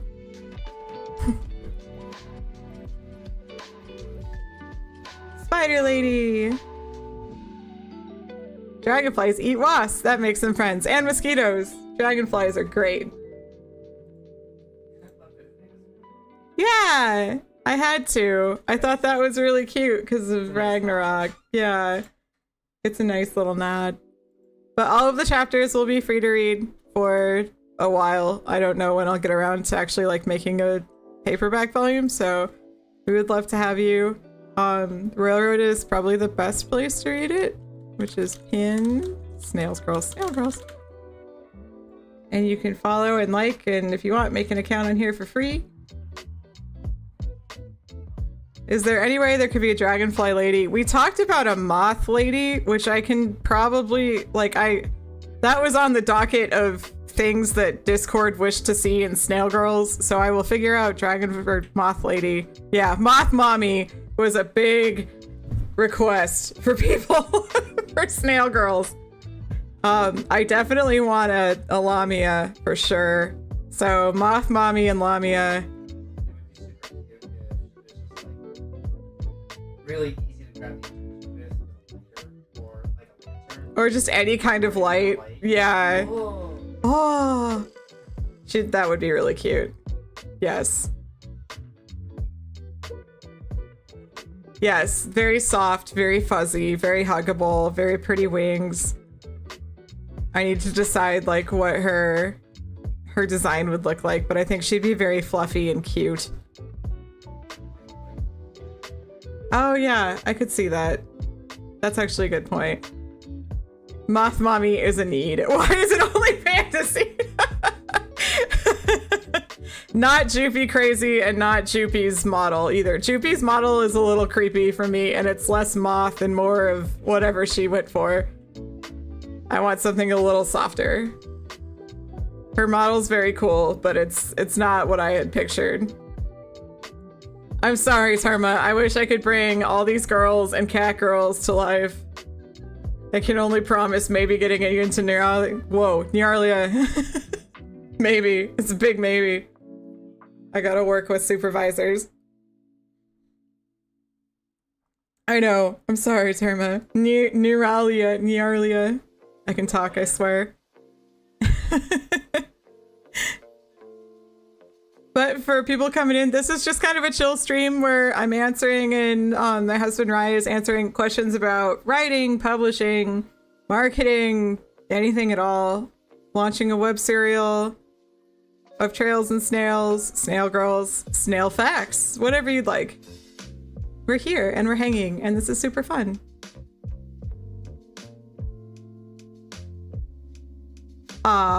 I'm sorry, Star. VTubing is tough. Like I said earlier, VTubing is very, very saturated, so it's hard to kind of get noticed.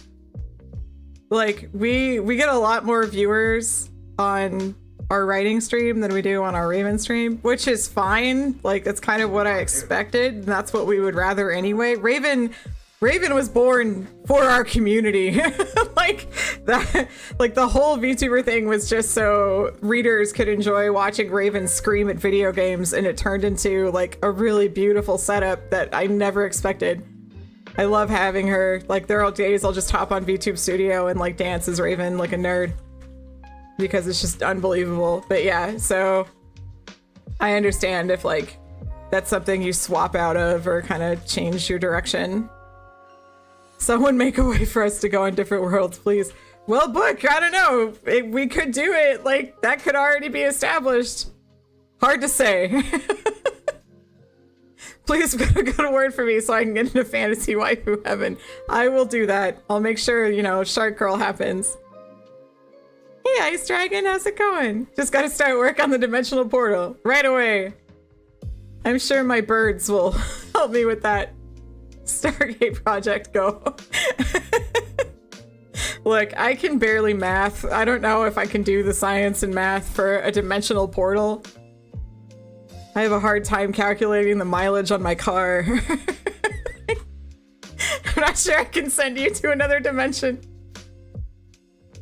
How'd you with Shark Girl? That, you know what? A Shark Girl would be cool, like in the ocean. Once they get to the ocean. That's where the volcano snail girl. Have you guys seen a volcano snail? Do you know how freaking cool volcano snails are? I didn't know this until like 2 days ago. Look at this thing. It's insane. These are beautiful. Their shells are made of iron. Iron, so they're magnetic. And then they have like scale armor by themselves. Like they have their own armor. This is so pretty. And they're like bright red and black. Reality sometimes does a better job than fantasy, which is way freaking cool. Would Rye be better? Rye is way better for math. That's why he does the whole back-end system for cat girls. He goes in there and calculates everything. Like, there's some skills that have percentage increases and decreases, so he has to go in and actually calculate that. And like, I get to cheat and go through the world document and be like, I want Kiki to use this skill. Hooray! And like, sometimes I'll try and think of skills outside of the box for their use, and I get all excited when he's like, wow, that was a cool idea, and like I feel like I did something right. Oh, Star, that sucks. Yeah, at least you have some mod experience for people that are cooler than that. Some people are just mean. I would trust you. Is Matt just underpowered? Matt is still first class, to be fair. Yeah, first class across the board really sucks. Like, I have read the world document many times, and first class is just not great. Yeah. Like, he's definitely done a ton more than most classes, like, even especially at his level. Yeah, he is. Right now, like, he's training with Sam to hit his second class. He's a baby. Is this my Mandela effect? It might be. Yeah, that's why, like, we had put the whole thing, like, no one goes to Nyarlathotep until they hit, what was it, like, level 15? Level 10, level 15? Yeah, level 15, I think. Yeah, we put, like, a threshold on it because it was supposed to be you don't leave your island until you get to your second freaking class. But he's stayed there for a while. And then second class is when we can start multi-classing, subclassing, which is exciting. So yeah, he has a long way to go and way more stuff that he can learn. Rai had so much fun in the Kailu and Magni fight, like getting to show off what third classes can do, and I was terrified him writing that whole fight, like sitting on my couch biting my nails, like I don't know who's gonna win this, man. This is the most stressful I have been. Most stressed I have been in so long. I think Matt learning fast plus like having his party and keeping a consistent party has been really helpful. Not that like the girls are carrying him, but he has really great party synergy. So they can do a lot together without having to worry about like, oh yeah, he's still just first class. Raven cares. Look, I wasn't gonna say it, okay? Raven and Saris carry a lot, but Matt still does a lot. He works hard. I'm proud of our boy. Kailu had it in the bag. Kailu was just ready to like kill everything in sight. Oh, my iTunes broke. Hang on. As we said, my computer is hanging on for dear life right now, so one sec.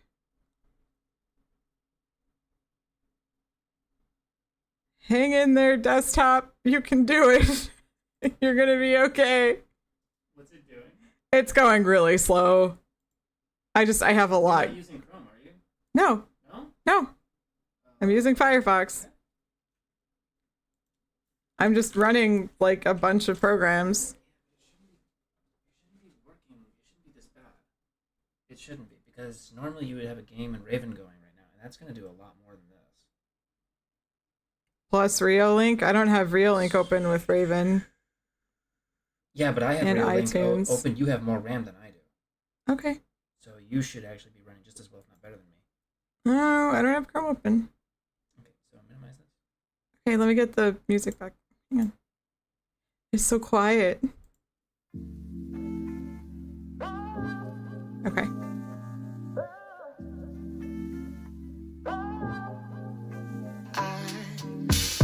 Oh, it's really loud. Hang on. Ah, sorry. There we go. Yay, music back. Okay.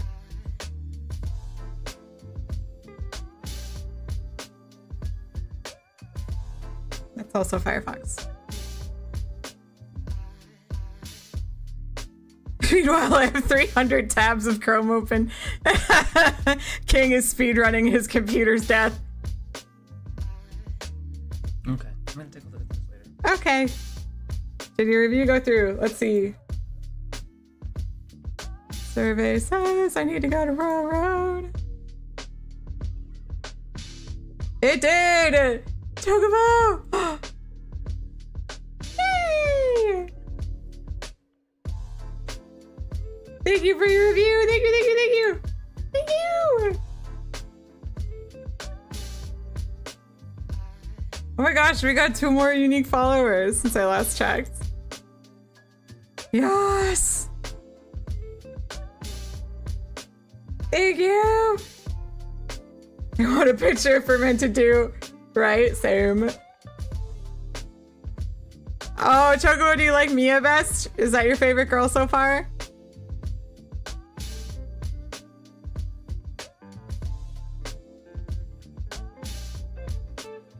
Hello, Flying Monkey! My day is going great, thank you! So excited about the new story! Oh my god, we have 14 ratings! That's so awesome! 20 comments, 17 followers. Ah, yes! Yes, yes, yes, yes! Thank you guys. Thank you, thank you, thank you, thank you. I like Mia. Do you want the Mia role for now? I promise I'll make a Sahiro one later when we get closer.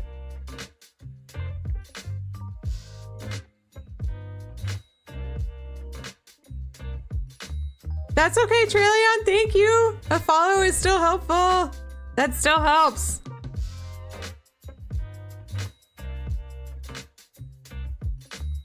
Ah, the art on your computer when you show the stickers in your water bottle. No, I didn't see that far.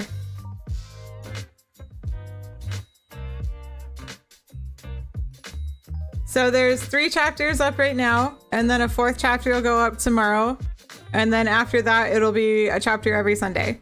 So we're still doing 2 Cat Girls chapters per week, 1 Snail Girls chapter per week, and then eventually it'll also be 1 Mecha Tsundere and 1 Sahira, and then 1 Necromancer down the line. So there's gonna be chapters like all the freaking time.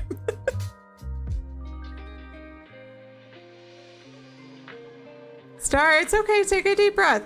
Relax. We are all chilling. Nothing is happening. Everything is good. My schedule is full. Yes. Yes. It has been for a long time.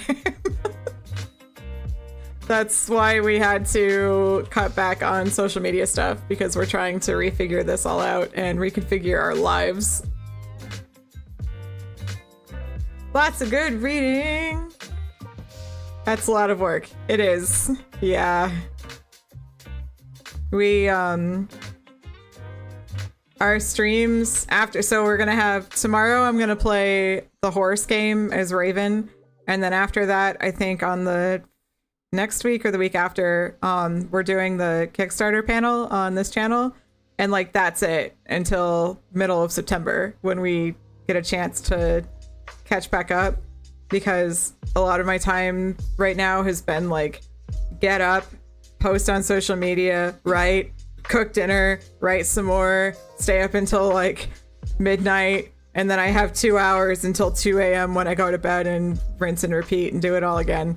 So I'm trying, yeah, 2 hours to myself every day is just not a whole lot. I'd like to see my husband more. Like, we live together. We don't get much time together. And like the days that I wasn't, like the writing, especially after dinner, usually included 4 days of streaming. So it was like 2 days of DoubleBlind stream, 2 days of Raven stream. And then we were doing 3 Raven shorts and 2 DoubleBlind shorts. So I was working, yeah, I was working a 9 to 9 job. I am still working a 9-to-9 job, but I'm doing my best to cut that back and kind of reevaluate everything, especially on the social media front. Like, the writing is not going to stop. Discord's not going to stop. Posting chapters isn't going to stop. Patreon's not going to stop. It's more of trying to figure out what exactly is working on social media and like what I need to focus on, kind of like you were asking earlier, Traileon. That's why I'm having such a hard time answering that, because as of right now, for the amount of time that I put into commenting other people's videos, like replying to stuff on 6 different social media accounts, because I have 3 for DoubleBlind, 3 for Raven, it's hard. Like, it's so freaking hard.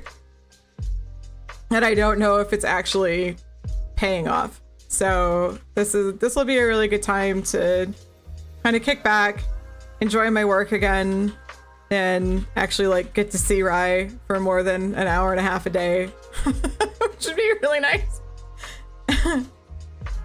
The thing I'll miss most is the streams, because honestly, like, I love hanging with you guys, and even while I'm writing or working, like, it's so much fun to hang with everybody.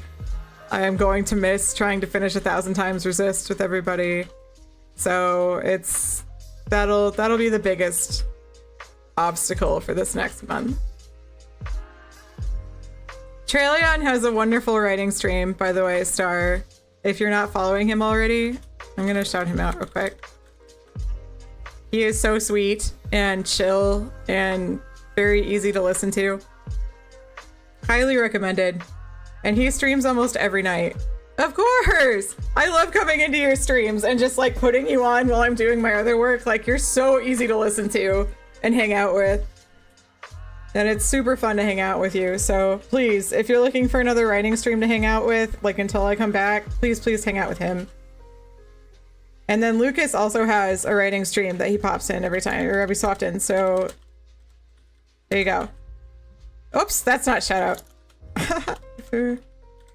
We have a lot of incredible writers like with our community, and I hope that you guys are able to support them too, because everyone deserves love.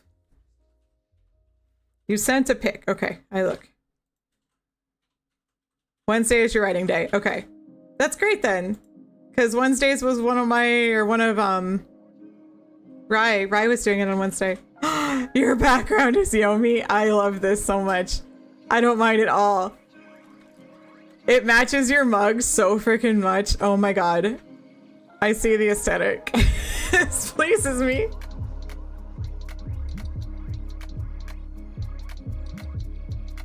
Yeah, I've really enjoyed through streaming, like, getting to meet other writers who also stream and who are very passionate about their work and like want to share it. So I would love it if everyone like gets to support one another. And we'll be back. It's not a forever thing. It's just like, I might do like 1 DB stream, 1 Raven stream once we're back. It's just trying to spin this many plates is too many plates. And I have to realize that, or else I'm going to like, I've already crashed and burned. I'm going to start digging a hole for myself, which is a problem. Yeah, Monkey, once you get something consistent, like, post it in our Discord so we can follow you and pop in. Like hey, Dark Master, how are you? It's tough when it's only like half an hour spurts, because a lot of people are busy a lot of the time, and if you don't know exactly when you're going to be streaming, it's hard to like go in and check it out. That's why I like trying to make a schedule and let everyone know in advance, like, hey, if you can clear some time at any point for the next couple of hours, would love to see you. So every Saturday night would be perfect if it's just like 2 hours, 3 hours if you can.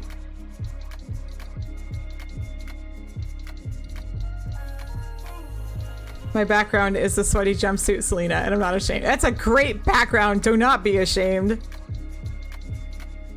Hire professional jugglers. I'm already hiring a professional editor for the shorts, and I don't have enough money to do this, so I've got to figure this out before I can pop back into it. Your mom found your old notebooks of fanfics from a decade ago. That's awesome! Did you keep them? I love all of my notebooks from old fics. The only fan fiction, so I wrote 2 or 3. 3. I wrote 3 fanfics. I used to write Ragnarok Online fanfiction because Ryan and I played it like constantly, and that's actually where like a handful of our characters came from, was Ro. And then I wrote Ion fanfiction, and I wrote 1 BlazBlue fanfiction because I really liked the whole relationship between Lychee and Arakune. I thought that was really, really cool. So like I wrote a story for them. And all of it's not great, but it's really cool to still have kicking around. I mostly just schedule to tell myself when I'm streaming. It's good to get in the habit to schedule yourself, like just in general. And then when you have followers, they can go on your page and see your schedule and see when you're coming on next. Like I know Jack especially told us, hey, you should go update it. So I made a habit of updating my stream schedule on our page anytime I'd make a schedule for Discord. If there's one thing that I can suggest from Cat Girls, from publishing web serials, from posting all of this, when you're just starting out, make a hub for yourself, like a home base. Discord has been ours, and I know it's worked for a lot of people, but you can use Facebook, you can use Twitter, you can use whatever you want to, like whatever you're most comfortable with. Have somewhere where you can tell your watchers, your followers, your fans to go, and like when you're not streaming that way or not posting, they can talk about stuff, especially when you're writing stories. Watching story discussion is like one of me and Ryan's favorite pastimes.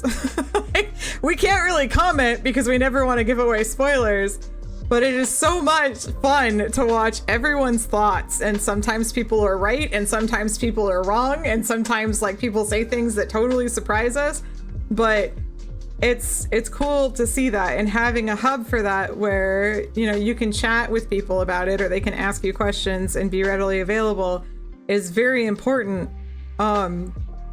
We've talked to a good handful of writers who started doing this like within the last 5 to 10 years, and they didn't build anything like that. And so now when it's getting harder to get noticed, they don't have like the consistent community for that. So having a community should be your first and foremost priority. And Traileon, since you had asked about it earlier, you're already doing that, which is perfect. You have your own Discord. You go in there and you talk, you share writing tips, like you let everybody know that you're streaming. So getting that going should be like your first and foremost priority before you worry about anything else social media wise.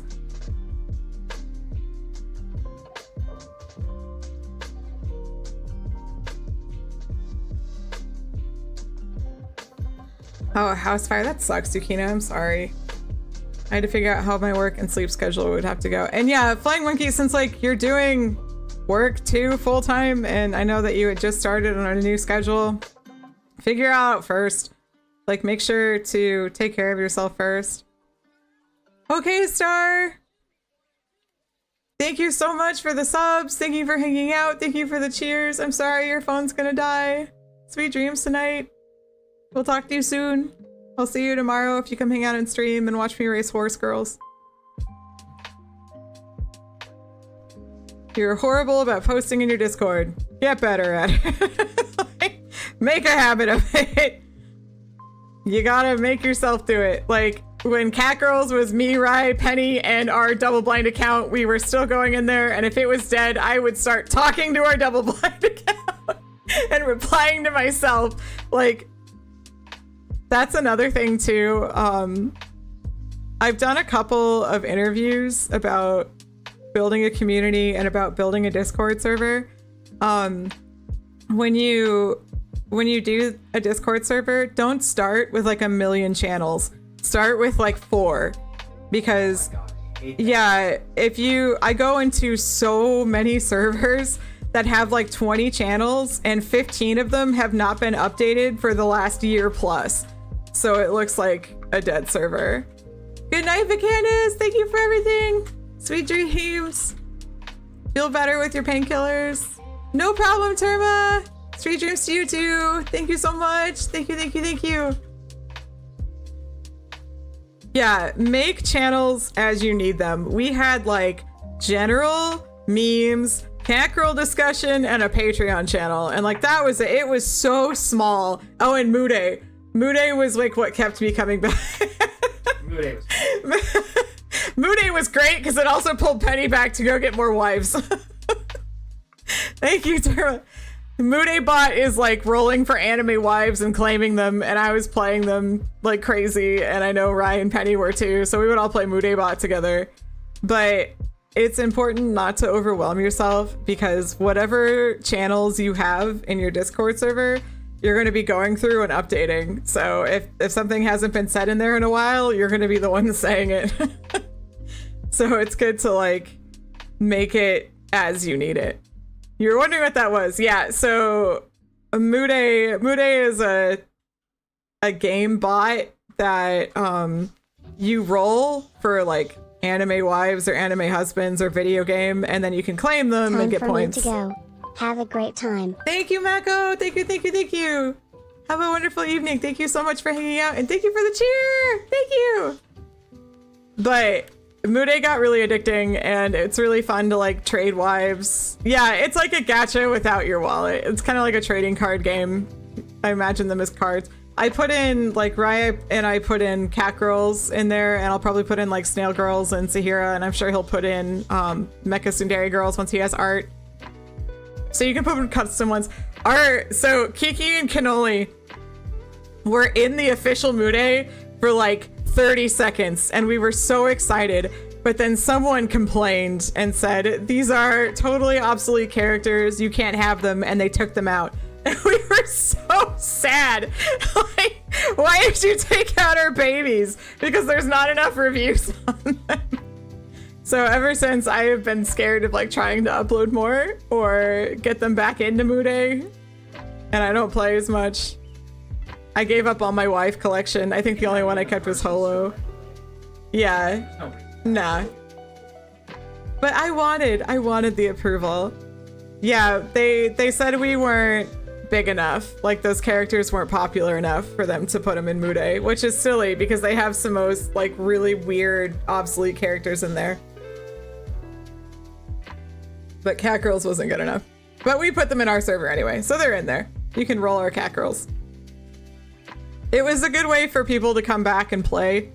And when we got enough people in there, I reset everyone's like claims so that we could restart it. Yeah, cleaning up your server is a really good idea.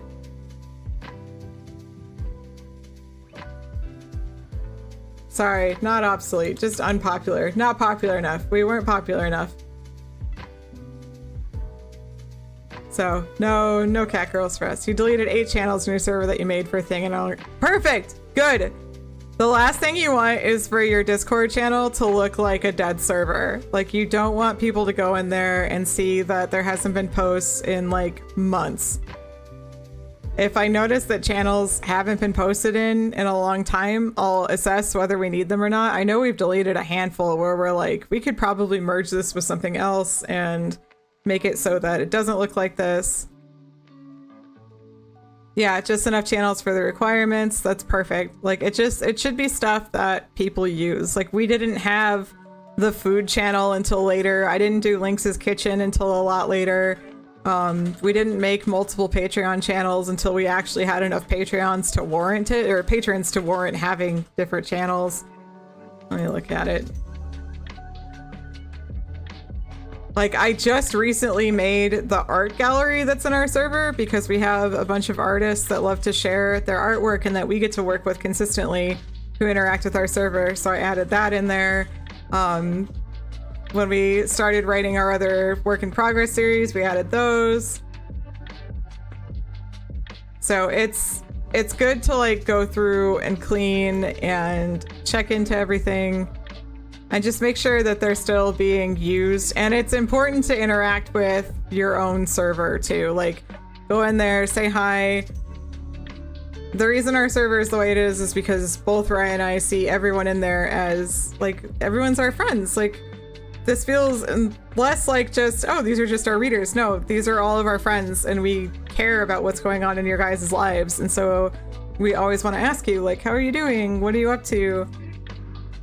That's really important. Like, readers aren't just numbers, they're people. And we've made our best friends through these series, which has been so wonderful. Like, I never ever thought starting frickin' Cat Girls that I would say, yeah, you know, my best friends I met because I decided to write Cat Girls.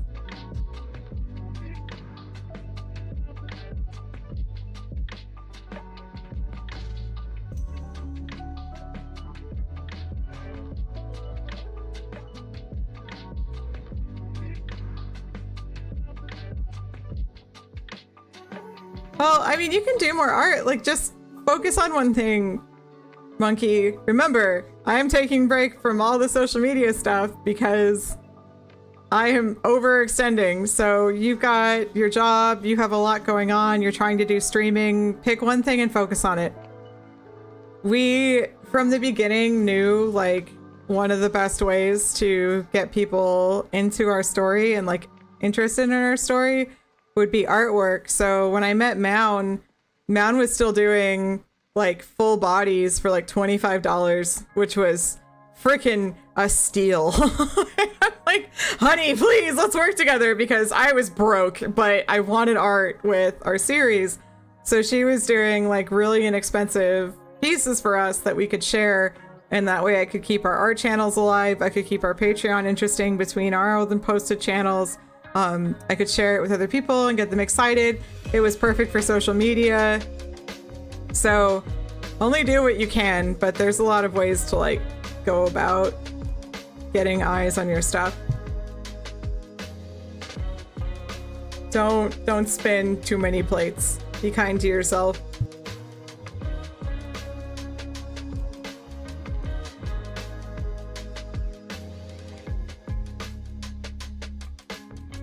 Why is that? Why is it that you stream and you focus better than just writing, do you think?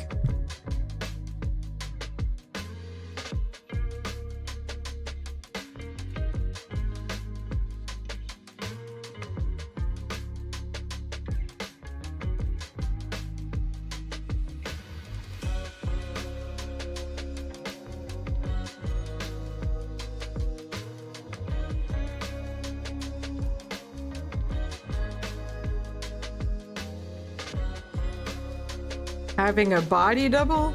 Meaning what?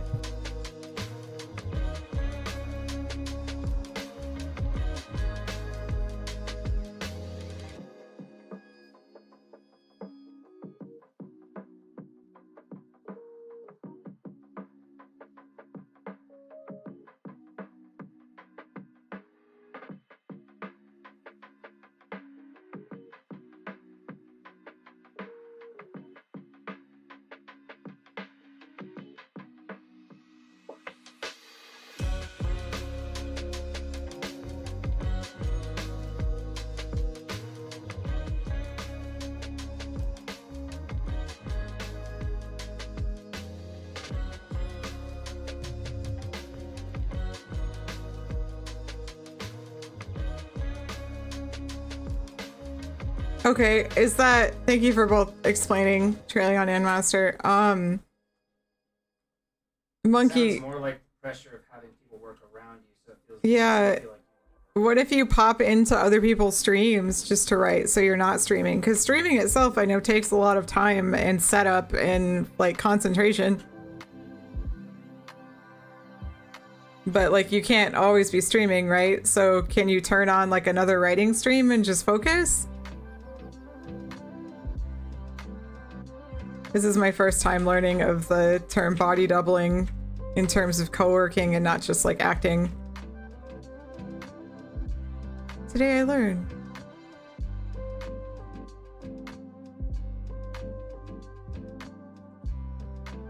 I know personally for me, like if there's a sprint on, I will drop everything and pay attention, even if it's just like a sprint in our, we have a sprint channel in our Discord.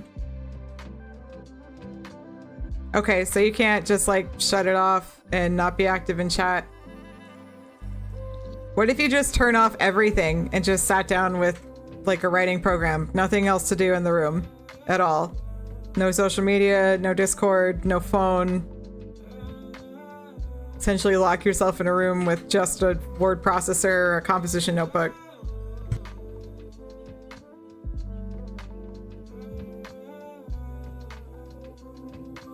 Like, there's a lot of ways to build habits. I know I told you to before, you can get like a notebook and write a few sentences before you go to bed every night, and that builds a habit. Like, you have to start somewhere.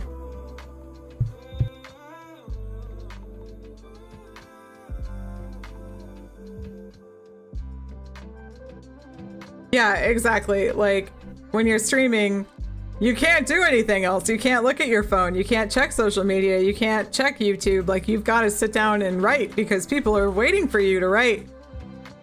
So you can do the same thing without streaming. Yeah, put on headphones and just work. Like, I know if I close out of Discord and just put on some music and just look at my story, I get a lot more work done than if I have everything open in the background and I keep seeing Discord notifications. Yeah, like, distractions are everywhere and it's very easy to get distracted, but you have to like learn how to tune it all out and sit down and discipline yourself, like Rai said. That's how we've always gotten stuff done. I mean, like, when I first did full-time writing, I didn't have a desk or a desktop or a computer or a laptop. I was working on my tiny iPad. And I still just crashed out words on Fiverr for pennies, but like, I had to start somewhere. So you've got to push yourself and force yourself to focus. I know that's like not the fun answer, but it's the true one.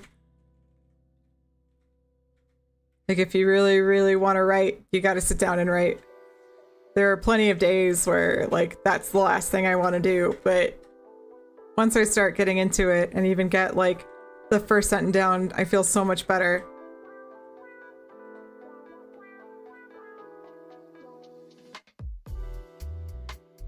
Do you take medication for it? Like, is there something that can help you?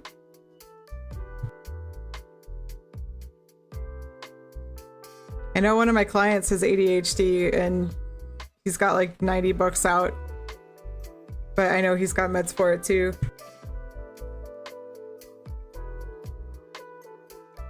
Maybe see a doctor? Like, it's okay. Writing isn't for everyone. Like, the unfortunate part is if you want to get words down, there's no one else that can do it for you. I mean, there is. You just have to pay them. There are plenty of people who'll do it for you. For a cost.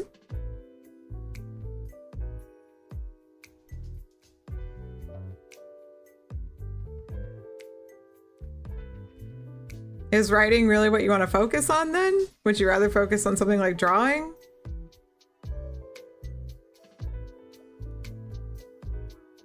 What are the ethics of ghostwriting? I think that's kind of personal for everybody, but to me, I'm a ghostwriter. I charge double what my personal writing rates are. So if somebody wants like a personal commission that they're just keeping for themselves, I double down on that for any royalties I would miss out on. But I've always seen ghostwriting is okay. Like, you're hiring someone to do just that and they're giving up their commercial rights. I don't see it as a bad thing. Like I said, that varies from person to person, so this is my own personal opinion and I'm not saying this is like a blanket statement, but I don't mind ghostwriting. I'm happy to do it.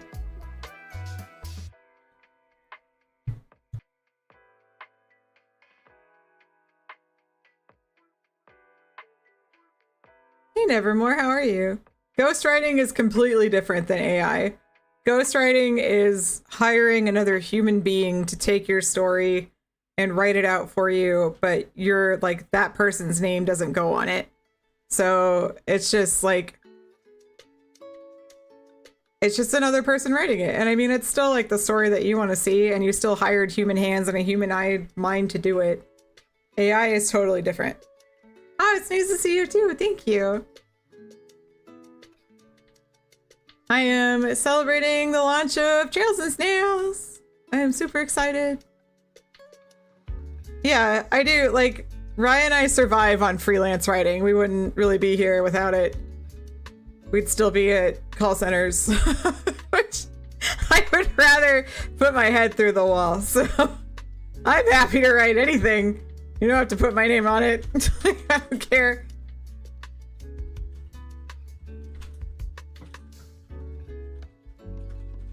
Yeah, Monkey, maybe start putting it on notepads. Forget computers if like that keeps happening.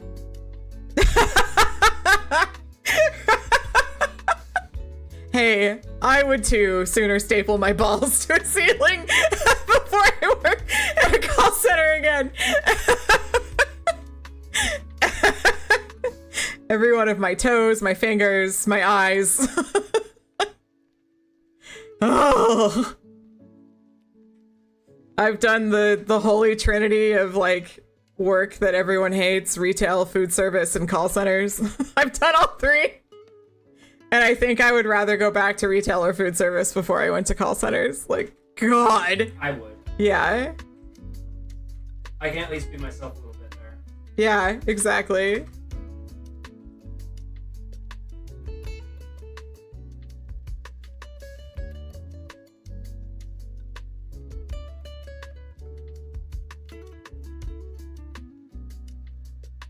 Yeah, Traileon, I actually, so my cozy mystery series that I write, Ophelia, is sort of kind of ghost writing, where she pays me to write it, but she puts my name on it. And like, I've been working for her since my Fiverr days in 2019. So I'm very happy to continue working with her. And she, like, her and her husband come out once every other year or so and just like spoil Ryan and I for a weekend. And it's like the best thing I've heard. I love her. But that one's interesting because my name actually gets to go on there and I can actually talk to people about it, which is really exciting. Yeah, it is. It's a really cool setup. And she, like, I know if something did hit big and all of a sudden, like, my story started doing really well for her, that she would give me kickbacks. So I'm not concerned. But there are different ways to set it up where sometimes they'll put your name on it. They just want to like handle all the royalties. She also pays for, it's like the first book she paid for an editor. She buys the covers. So like, I know that she's pouring money into this already, where it's fine. Like, she's trying to recoup that. And I don't expect a cent because she's already paid me to write it. But there's different levels to it out there. The most ghostwriting I've done is usually for something like a memoir, where somebody just can't really put into words what they want to say, but they know, like, I have this story that I want to tell. So those are hard, though, because I'm not the one who experienced it. So I get to ask all kinds of really uncomfortable questions that turns into a therapy session. So they're not something I suggest for people to ghostwrite for, or even like hire a ghostwriter.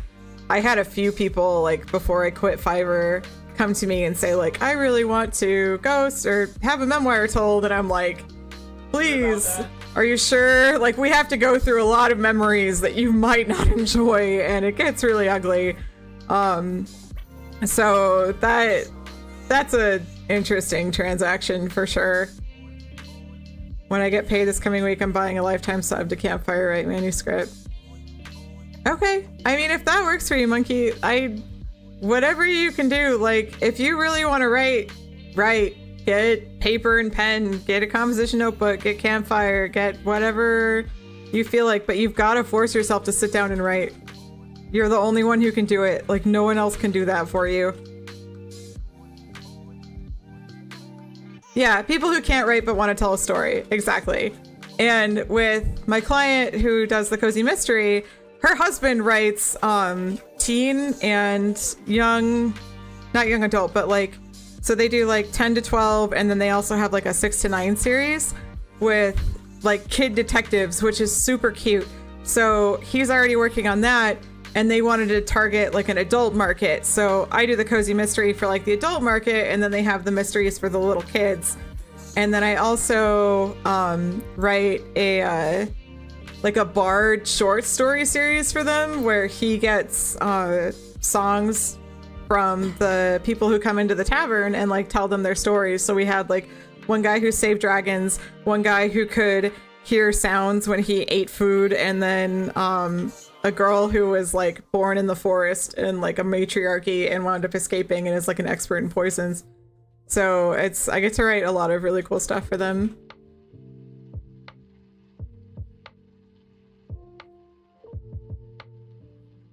And I agree with Rai on every front. Absolutely. That's great. Keep going. Keep pushing.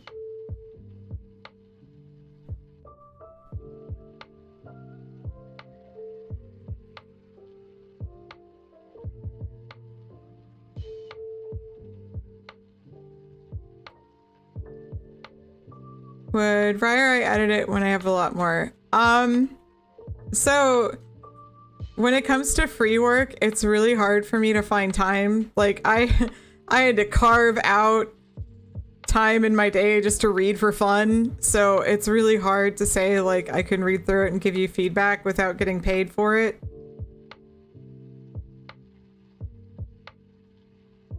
Like, let us know when you write more, and if we have a chance, we can read and give you generalized feedback, but editing is... Oh!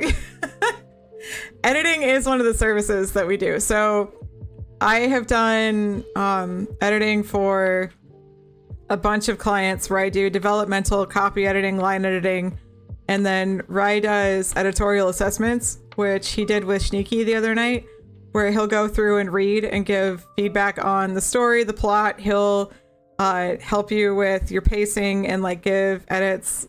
You gave like small edits per the page, right? Like if you saw like a glaring error. Yeah, if I saw something that really stuck out, I edited it.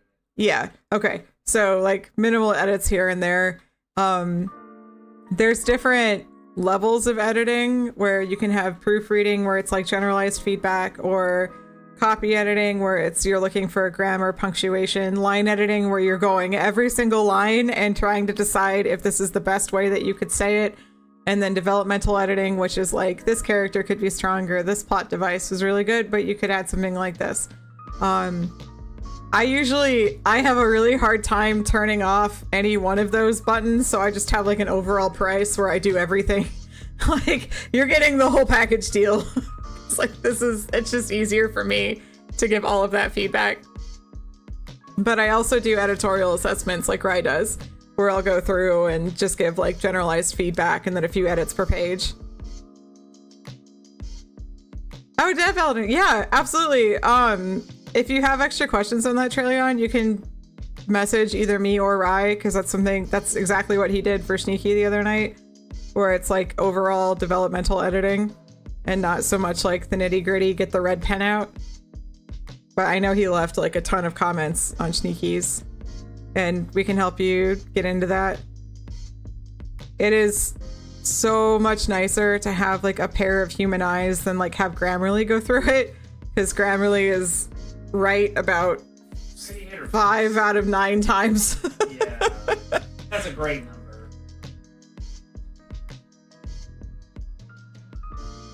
Before you send anything to an editor, go through and find every instance of the word that, then get rid of half of them.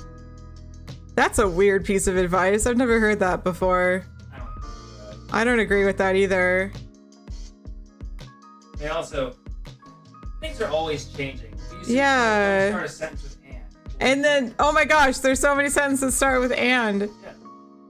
No, I don't agree with that. The biggest errors that I see, like the most common errors I see when I go through and do edits, is people not understanding dialogue tags versus actions after somebody says something.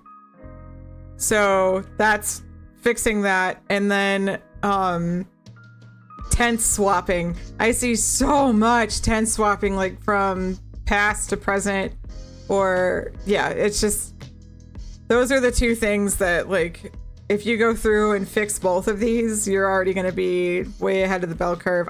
The word that should not be deleted. I don't know why you would get rid of half of that. Adverbs have always been an issue, but I just read a book that had like 3 adverbs in one sentence and I wanted to throw it through my ceiling. Toasty, you like my shoulder budgie? His name is Hoo Hoo. He's so cute. Oh yeah, absolutely finish college first. We'll be here. We're not going anywhere. If you ever have questions, we're happy to answer.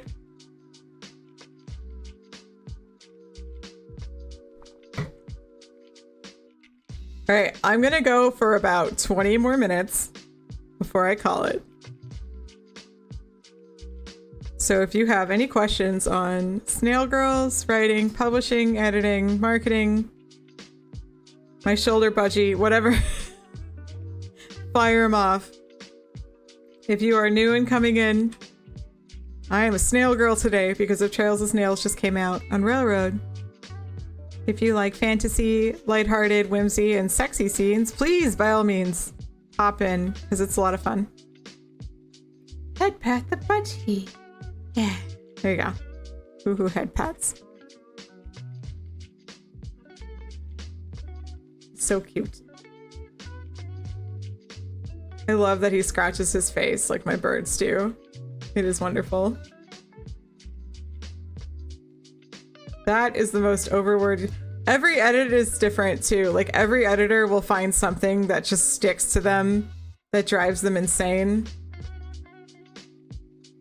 Look, I'm sorry. You're the second one that asked for the Blorby head pats, and I was thinking earlier I should probably add this, but no one's going to ask for the Blorby head pats.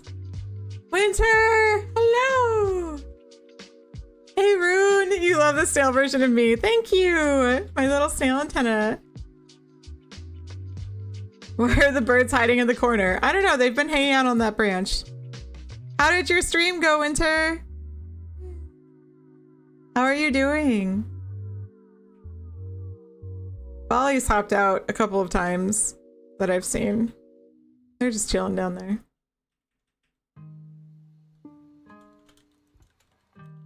Give Winter a shout out. Thank you so much for reading. What were you writing?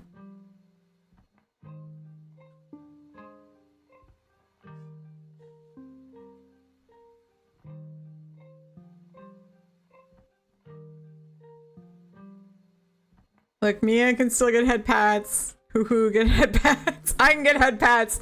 I put head pats for everyone I thought would need head pats. Of course, Blorby.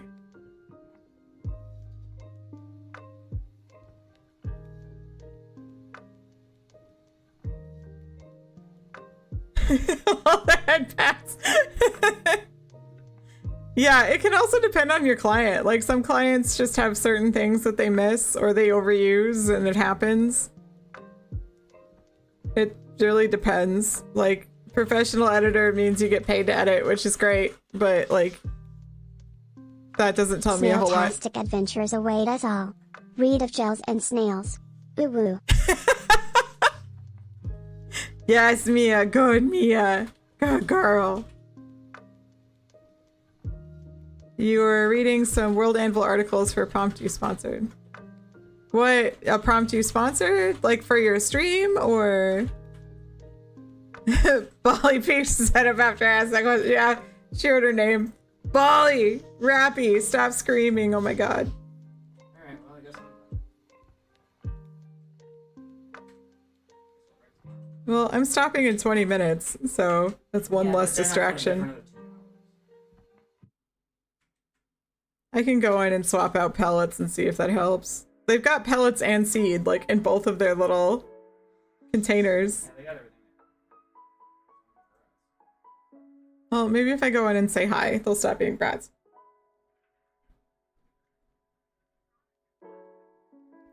How are you, Rune? I'm glad you could make it too! Thank you for stopping in, even though the wedding... Oh, we're at 69%. Nice. Raise for the 8-hour stream. Very good. I extended it because I know we're going to be taking a break, so I didn't want it to feel like we were cheating. That's Rappy screaming, by the way. Because Bolly's eating.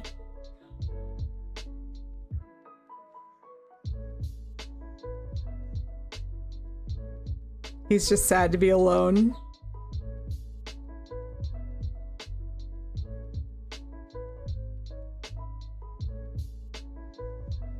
You're gonna stream after this. At least stream for like an hour so people can come find you. Rune, have you read of Trails and Snails yet? There's only 3 chapters so far.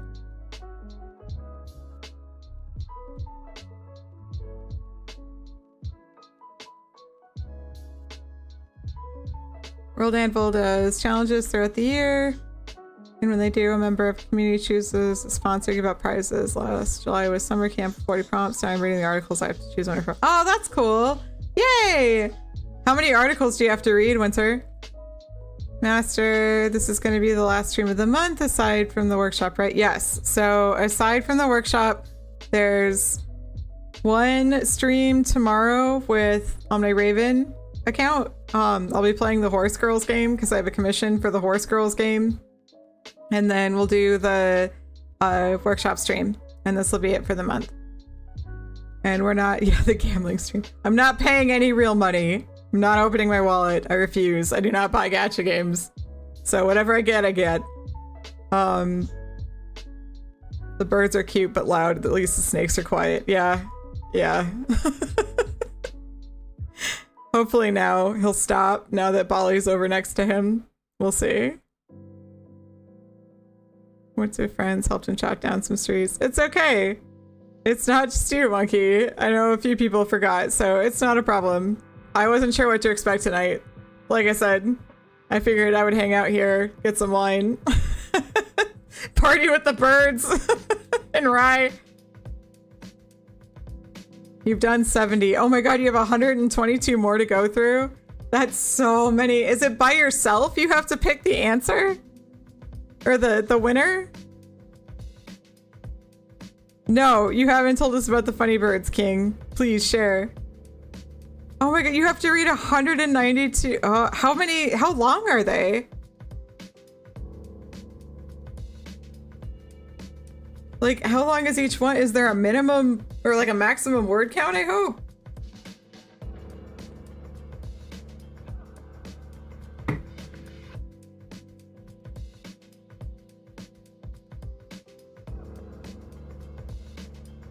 No max. Oh no. No. Oh my god, there should be a maximum word count like that. You have until the 25th. When did they send them all to you?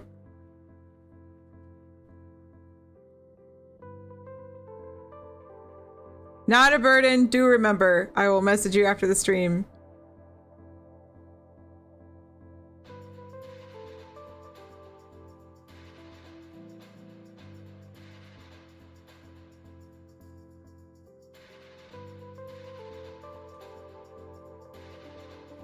King, what kind of birds do you have trying to live in your tree?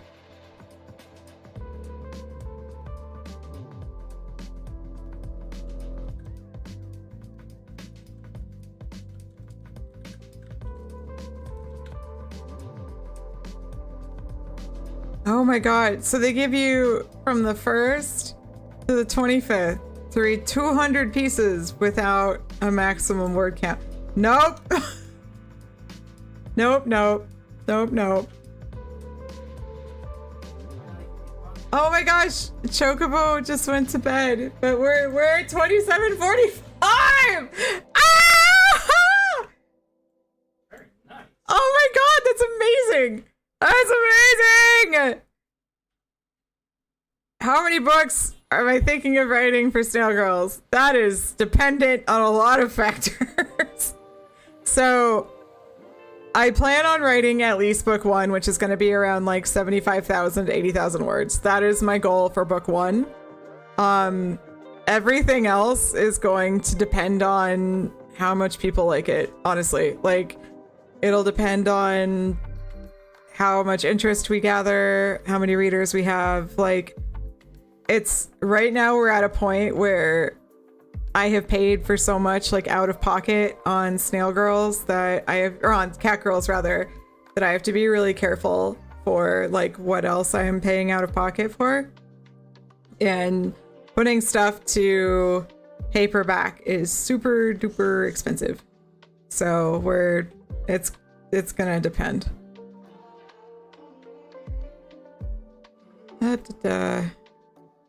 You knew you were getting into. That is just such a huge commitment. There's the World Anvil articles with stuff going as deep as to whether or not the populace is left or right-handed. Oh, trust me, I know how terrifying world building is. That's why Ryan and I sit here and say over and over and over and over and over again, don't get caught up in world building hell. Sit down and write, because you don't know if it's going to fit into your world until you actually start writing it. Like, there's a point when it gets to just too much.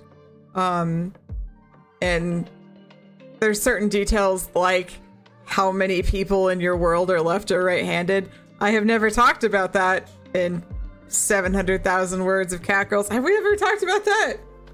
Talked about what? Left or right-handed? It's never come Never. Okay, it has never come up in 700,000 words of Catgirls. Left or right-handed?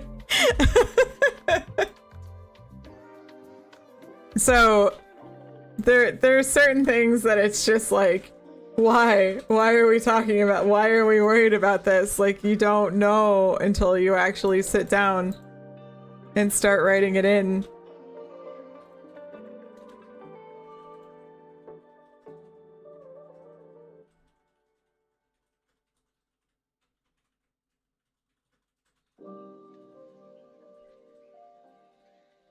I wanted to share this in Snail Girls.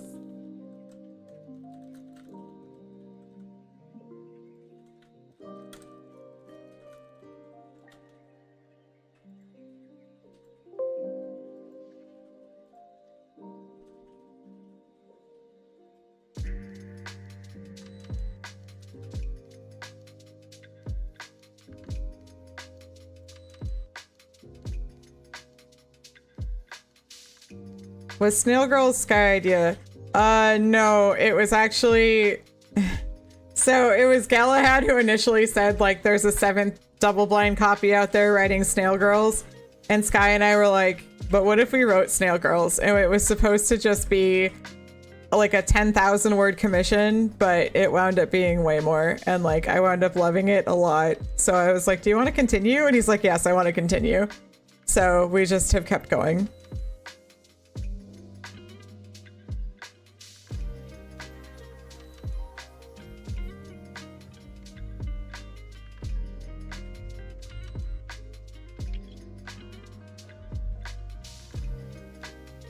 Like, I'll show you my world document for Snail Girls right now. So Snail Girls is almost at 30,000 words.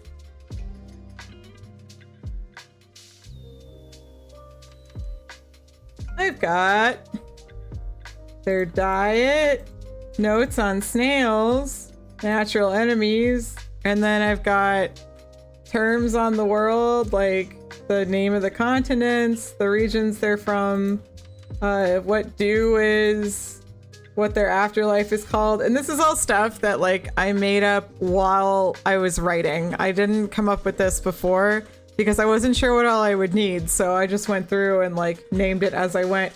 The locations, like what each one of them represents and like where they are, how to pronounce them. We discovered during one of the streams that like neither Sky nor I knew exactly how to pronounce them. So I wrote them out phonetically. And then I wrote a bunch of other notes, main characters, side characters, and then the spiders, the frogs, and then I started listing off all of the skills for everybody and their quests. So my world doc is about 1,000 words for this right now. Catgirls is like 55,000 words or so. But world docs, I feel like you can just build as you talk about them. Like they don't need to be immediate. They don't need to be something that you do before you write the story. You can just keep going. People writing things down. Yes, because I got really sick of when we were into like book 2 of Catgirls and I was like, wait, what? What was this? What was this? I forgot this tiny detail. Oh no, I forgot what she said. Oh no, I forgot this, that, or the other thing. It gets really exhausting. Yeah, Death Lover, I actually did a behind the scenes post on Patreon about Snail Girls and like why it's there. So if you're curious about like what happened, it's all up there. Hello again, Phantom. I think it was Star. I think Star went to bed. But yeah, Star and Vicandis both gave out gift subs. I'm not sure which one got you.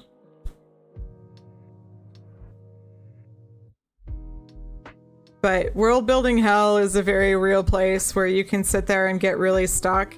That's why I don't outline. Like, I have a very loose outline of what comes next, but I don't do well personally on detailed outlines because I feel claustrophobic and like I have to hit all of these little points or else I'm going to fail somewhere. So I like just feeling stuff out. Thanks, Chaotic. Yeah, world building docs are very helpful and I think very important, especially when you're writing anything that's longer than 10,000 words. That depends on you, Monkey, and how you want to tell your story. Either one is fine and works great. There's no better way to tell it. Like, it's just, that's up to you. Writing hells are awful. Yeah. World, I don't know. World building, like, it really sucks to feel like you're trapped in something. I don't like feeling confined to certain things. Like, I have to meet all of these rules. I have to include all of these things, like how many people are left-handed in my world.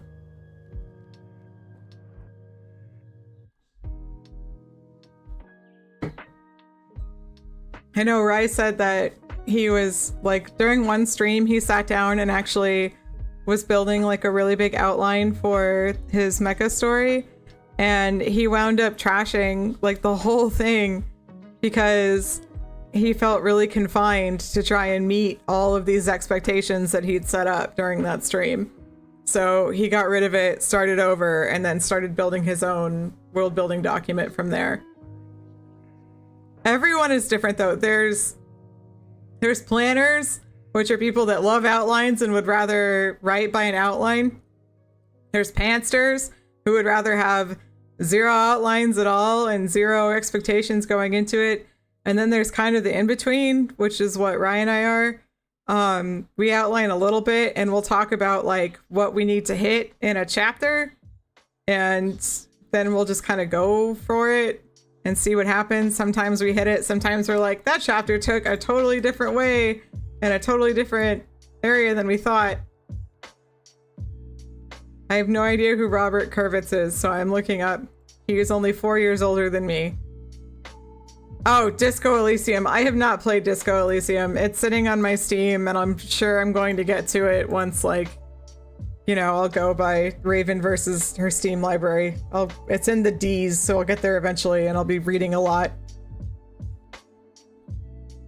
Yeah, I know, and it depends on the genre you're writing too. So, for Ophelia, which is my cozy mystery, I have to have an outline because otherwise I can't get the victims and the suspects and the evidence. Like, I can't make that up on the fly or else you get to the end and it makes no freaking sense.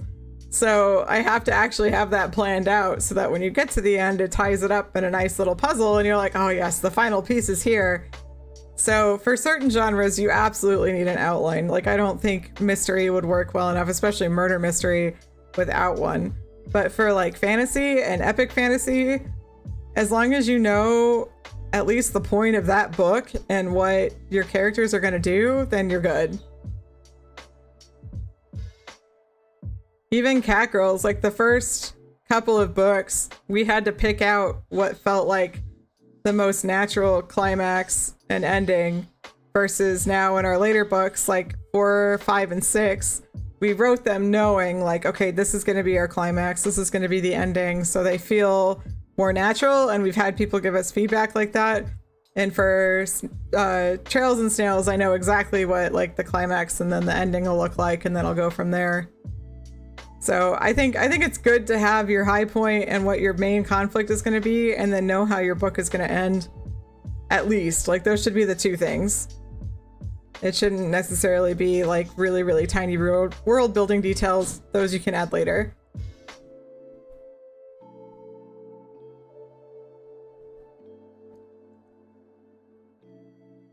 I forgot this model has puffed cheeks. If I puff my cheeks out.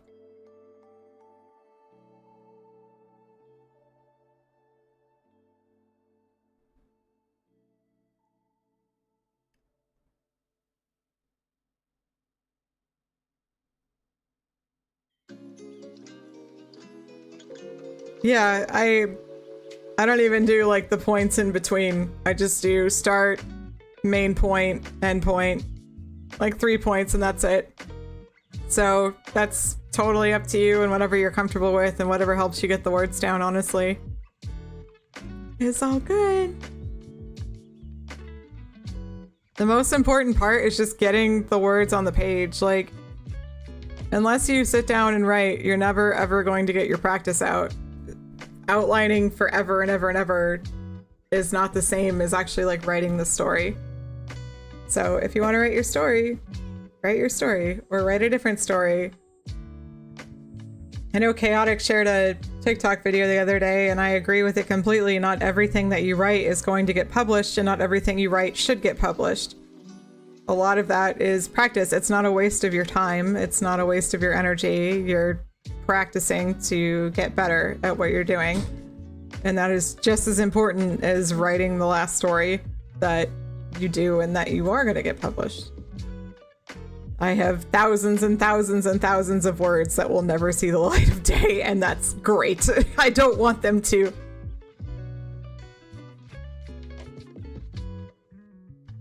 And then you can sit there and write Snail Girls and be very proud of them.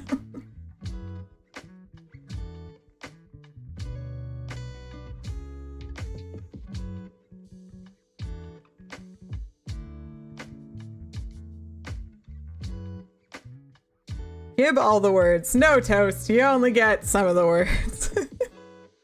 I mean, hey, you get a lot of them now. There's very little that I write now that doesn't get published somewhere. Whether that's VGen or AO3 or Royal Road. Thank you, King.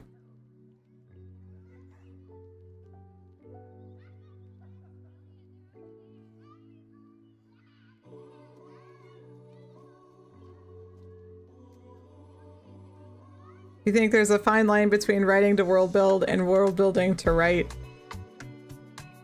I mean, if you can world build and then sit down and write it, that's great. I'm just speaking from having met a lot of people who get stuck in world building and never actually write the story. And so has Rye. So that's where we're speaking from. Not necessarily like it's bad to world build and then write. It's just that you can really get stuck in the details without getting them in there.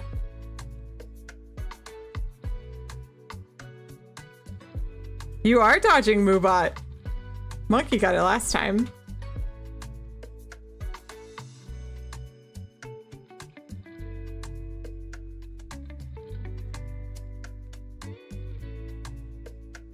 Yeah, right, you were outside, but I actually told them about that. Oh, that exact example. That you wrote that world building document and then scrapped it and started over. I did, because it's a great example. Like, you were trying, like you were trying to do it and you wound up just scrapping the whole thing.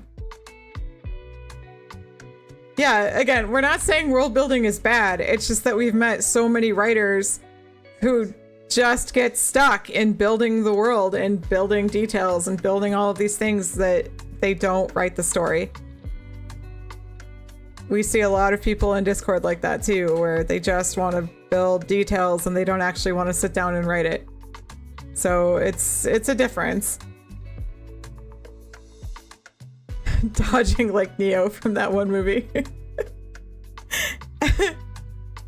Not the Matrix, surely. All right. I am going to stop here. Thank you guys so much for a very, very fun and very relaxing and very chill 3 hours. It was so wonderful to chat with you. If you have a chance, please read Of Trails and Snails on Railroad and leave a review. If you are not in our Discord and you are 18 plus, please hop in. We would love to have you. I appreciate you a ton. I will be back playing the horse game on Raven VT tomorrow. We will be on the Kickstarter panel in a couple of weeks. And thank you guys. Thank you. Have a wonderful evening. I will talk to you soon.